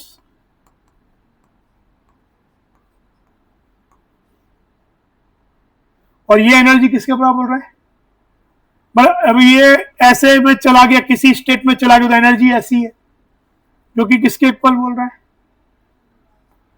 ground state of hydrogen atom, यानी Z square equal to N, कितना हो गया? इसका जेड कितना है जिसकी हम बात कर रहे हैं? 4। ये तो बेरिलियम 3+ की बात हो रही है, यानी एन इक्वल टू क्या हो गया? 4, यानी ये थर्ड से 4 पे चला गया एब्जॉर्ब करके। अब ये 4s भी हो सकता है, 4p भी हो सकता है, 4d भी हो सकता है, 4f भी हो सकता है, क्योंकि सबकी तो एनर्जी क्या होगी? सेम। लेकिन हमें क्या बात बोली है? 1 रेडियल नोड, तो इसके रेडियल नोड तो 3 है, इसके रेडियल नोड 2 है, n - l - 1, इसके 1 है, और इसका 0 है, हमें क्या दिया है, हैज 1 रेडियल नोड, यानी क्या हो गया 1 रेडियल, यानी कौन सी ऑर्बिटल में चले गया 4d, यानी ये जो स्टेट S2 है, स्टेट S2 जो है वो हो गई 4d, यहां पे वो नहीं पूछा है। और हाँ, लेकिन ऑर्बिटल एंगुलर मोमेंटम पूछा, उसका क्या हो गया, ऑर्बिटल एंगुलर मोमेंटम क्या होता है, quantum number L, orbital angular momentum quantum number पूछा है, ऑर्बिटल एंगुलर मोमेंटम पूछते तो under root L plus 1 h/2 निकालते, और क्वांटम नंबर पूछा तो क्या हो गया L हो गया, L पूछा है, L इक्वल टू, और सेकंड का आंसर क्या होगा, स्टेट S2 हो गया 4d, पूछा नहीं है पर वो भी निकाल लिया हमने।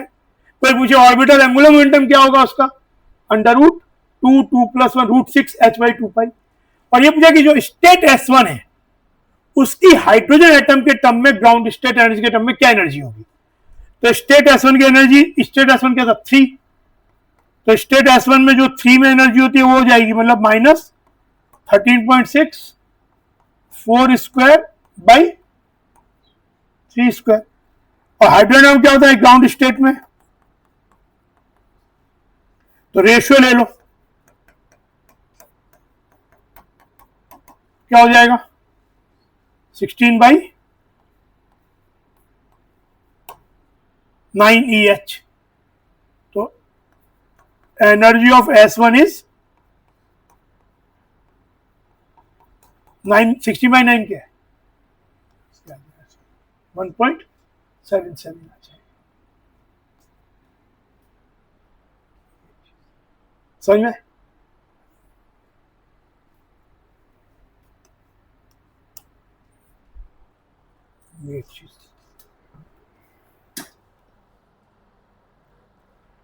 देख लो आपसे बात समझ लो, कोई बात नहीं समझ में आई नहीं सर। सबसे पहले यहाँ पे एक बार फिर से समझो, ऐसा ये क्वेश्चन IIT में आया हुआ है, जो कि उसमें क्वेश्चन यही था ऑलमोस्ट, बस उसमें स्पीसीज अलग थी, Li2+ थी। द हाइड्रोजन लाइक स्पीसीज डायलियम 3+ is in spherical symmetric state S1, डायलियम 3+ की बात हो रही है, स्फेरिकली सिमेट्रिक स्टेट है यानी s ऑर्बिटल है, 2 रेड यानी ns ऑर्बिटल है, हमें नहीं मालूम 1s है 2s है 3s है 4s, तो हो गया ns, पर रेडियल नोड दिए हुए कितने 2, तो यानी n-0-1 इक्वल टू, l तो 0 था इसका, हो गया 2, यानी n की वैल्यू 3 हो गई, यानी इलेक्ट्रॉन ओरिजिनली जहां पे है वो 3s ऑर्बिटल में। अच्छा, हाइड्रोजन एटम के लिए 3s ऑर्बिटल कौन सी एक्साइटेड स्टेट होगी, 1s की एनर्जी सबसे कम होगी, 2s और 2p की एनर्जी सेम होगी, तो ग्राउंड स्टेट हुई 1s, फर्स्ट एक्साइटेड स्टेट हुई क्या 2s भी फर्स्ट एक्साइटेड है 2p भी फर्स्ट है। तो मल्टी इलेक्ट्रॉन ऐसा नहीं होगा, मल्टी इलेक्ट्रॉन में 2s और 2p की एनर्जी अलग होती है, 2s कम होता है 2p से, वो बाद देखेंगे, लेकिन यूनि इलेक्ट्रॉन में केवल n पे डिपेंड करती है, तो यूनि इलेक्ट्रॉन का H एटम है तो उसमें n = 1 मतलब 1s ground state, 2s 2p दोनों first excited state, 3s 3p 3d second excited state. तो यहां पे देखिए 3s के अंदर है, अब है कि अब एब्जॉर्ब किया इसने लाइट और एक हायर स्टेट में चला गया, पर हमको इतना मालूम है कि उस स्टेट का जो वो है रेडियल नोड्स 2 है, एक रेडियल नोड है, पर क्या है p है, अब हो सकता है जैसे मान लो आपका 4f हो जाए या 5f हो जाए, 5f का क्या होगा एक रेडियल नोड, 4p का या 4d का एक रेडियल नोड, हमें नहीं मालूम क्या है, तो अब किसमें गया नहीं मालूम, तो पहले लेकिन हम n निकालेंगे, यानी एनर्जी मान लो किसी ऑर्बिट n में चला गया, हायर ऑर्बिट में, तो उसमें एनर्जी इसकी है माइनस, अब वो चाहे उसमें ns में हो, चाहे np में हो, चाहे nd में हो, चाहे nf में हो, एनर्जी तो क्या होगी, क्योंकि बीइंग 1+ स्पीसीज सबकी एनर्जी सेम रहेगी, जो कि केवल एन पे डिपेंड करेगी, जो आप बोर्स मॉडल लगा दिया -13.6 Z square by N square. और ये दिया है कि वो जो ऑर्बिटल, वो जो स्टेट है, उसकी एनर्जी हाइड्रोजन एटम के ग्राउंड स्टेट के बराबर है, यानी -13.6 इक्वेट कर दिया। तो इससे आ गया Z square equal to N square, N equal to Z, N equal to, यानी आप एन इक्वल टू 4 में चलेगा, यहां कहीं भी हो सकते हो। अगर इस क्वेश्चन में ये दिया होता तो 2 रेडियल नोड, तो आंसर 4 भी हो जाता, पर यहां दिया 1 रेडियल नोड। 1 रेडियल नोड किसका है? 4d का, यानी स्टेट, ये आपकी स्टेट S2 हो गई। कोई पूछे कि स्टेट S2 में ऑर्बिटल एंगुलर मोमेंटम कितना है, तो उसका फॉर्मूला था अंडर रूट,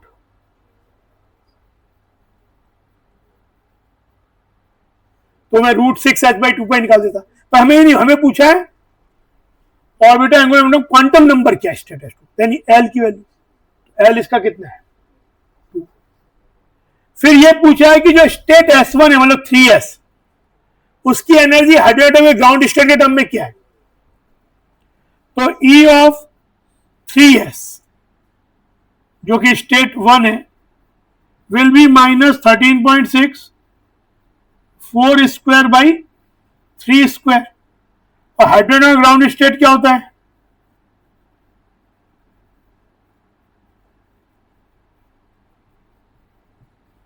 रेशियो ले लो, तो ये आ जाएगा 16/9 विच इज 1.77, तो इट इज 1.77 टाइम्स। कोई बोला कि जो स्टेट S1 है उसका ऑर्बिटल एंगुलर मोमेंटम क्या होगा, 0, उसका क्वांटम नंबर क्या होगा, V0, क्योंकि ऑर्बिटल S ऑर्बिटल है। तो ये सब चीज ठीक है, समझ में?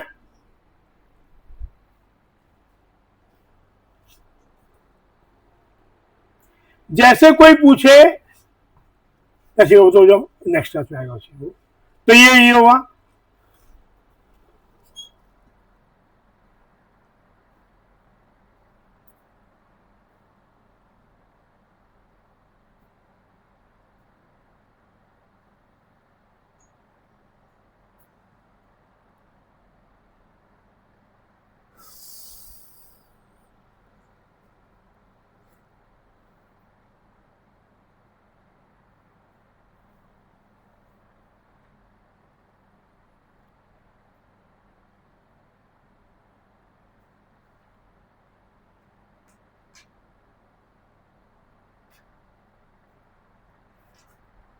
अच्छा, ये वाला जो क्वेश्चन है,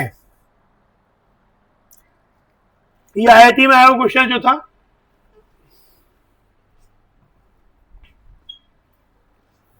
इसको मैं, तुम लोग एक बार देखना, और इसका सॉल्यूशन प्लस IIT के जितने भी प्रॉब्लम्स इस चैप्टर के आए हुए हैं, तो मैं तुम्हें, जो मैंने डिस्कशन किया है वीडियो डिस्कशन में, ये क्वेश्चन भी उसमें डिस्कस किया है, इसका सॉल्यूशन भी तुम्हारे पास यहाँ पे है।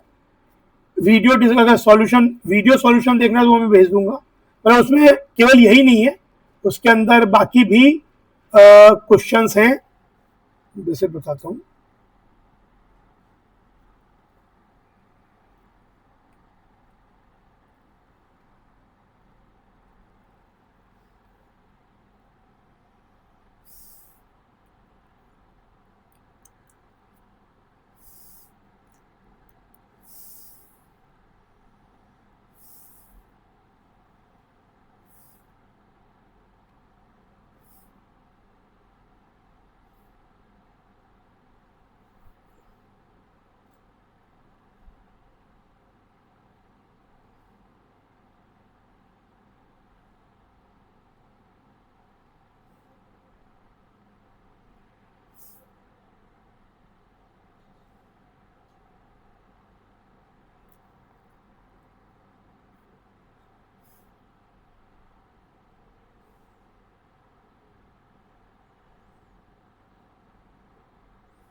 तो इसमें ये मैं असाइनमेंट नहीं भेजूंगा, इसमें ये क्वेश्चंस तुम्हारे जितने ये वाला क्वेश्चन डिस्कस है, बाकी भी जो क्वेश्चंस आए हुए इलेक्ट्रॉनिक कॉन्फ़िगरेशन कुछ क्वेश्चन अभी छोड़ देना, एक पहले इसको ही देख लेना, उसके बाद बाकी क्वेश्चन जब अगले क्लास के बाद देखना। और इसके लास्ट के 20 मिनट में इसमें पीरियोडिक प्रॉपर्टी के 2-3 क्वेश्चन डिस्कस है, तो वाला क्वेश्चन तुम पीरियोडिक प्रॉपर्टी का देखना। पर 2 आवर्स 15 मिनट्स तक जो है स्ट्रक्चर ऑफ एटम के जितने भी क्वेश्चंस आए हुए हैं 2006 से लेके 2024 तक में, 25 का डिस्कशन अलग से पेपर ही डिस्कस किया हुआ है, तो वो देखना, वो जो सॉल्व हुआ था उसका पूरा पेपर ही दोनों वो भेज दूंगा, लेकिन वो बाद में देखना। पर ये 24 तक जितने भी, जैसे ये वाला क्वेश्चन जो है ये वैसा ही क्वेश्चन है, पर इसमें आयन अलग है, और वो वाला क्वेश्चन भी यहाँ डिस्कस हुआ है। इनफैक्ट जो असाइनमेंट है जो भेजूंगा उसमें तुम्हें क्वेश्चन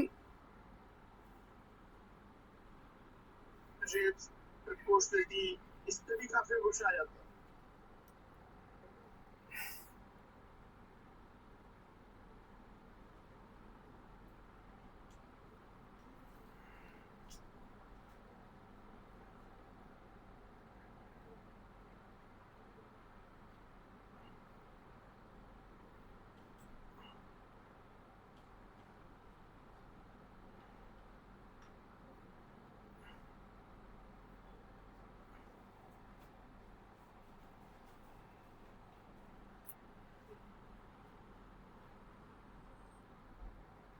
ये देखो ये वाला भेजूंगा, इसमें पीरियोडिक प्रॉपर्टीज के ज्यादा क्वेश्चन आते हैं, जो आए हैं वो है प्लस स्ट्रक्चर एटम के हैं। तो इसमें क्वेश्चन तो ईयर मतलब 2006 से 2024 तक ऑर्डर में है, पर तुम जब इसको अटेम्प्ट करना तो हो सकता है तुम सपोज इसको एक ग्रेडेड में करना चाहते हो, तो वो ऑर्डर भी मैंने दिया है कि जैसे क्वेश्चन 1 पहले करना, फिर 16 से 17 वाला करना, तो तुम्हें वो मतलब जिस वे में हम पढ़ते हैं उस वे में धीरे धीरे लेवल बढ़ता हुआ ऑर्डर में क्वेश्चंस होंगे। तो ये असाइनमेंट में भेज दूंगा। इसमें पीरियोडिक प्रॉपर्टीज के लास्ट के 2 क्वेश्चन छोड़ के 22 तक प्लस कुछ इलेक्ट्रॉनिक कॉन्फ़िगरेशन क्वेश्चंस होंगे, तो वो छोड़ के तो ये असाइनमेंट भी भेज दूंगा। इसके संग जो सब्जेक्टिव क्वेश्चंस आए हुए वो भी चाहे अभी मत करना, बाद में कर लेना, लेकिन असाइनमेंट जो सब्जेक्टिव क्वेश्चंस 2005 तक सब्जेक्टिव एग्जाम होता था, तो वो जो भी 79 से लेके 2005 तक के जो सब्जेक्टिव जो बाकी क्वेश्चंस है इस चैप्टर के, वो भी इसमें असाइनमेंट में along with return solution, video solution में ये नहीं है, ये रिटर्न सॉल्यूशन है। तो ये देख लेना, मतलब जैसे टाइम मिले, पर वो वाला वीडियो देख लेना, उस वाले क्वेश्चन को देख लेना, ठीक है। आज मैं भेजूंगा तो वो चीज, और फिर कुछ समझ में नहीं है ठीक है ना।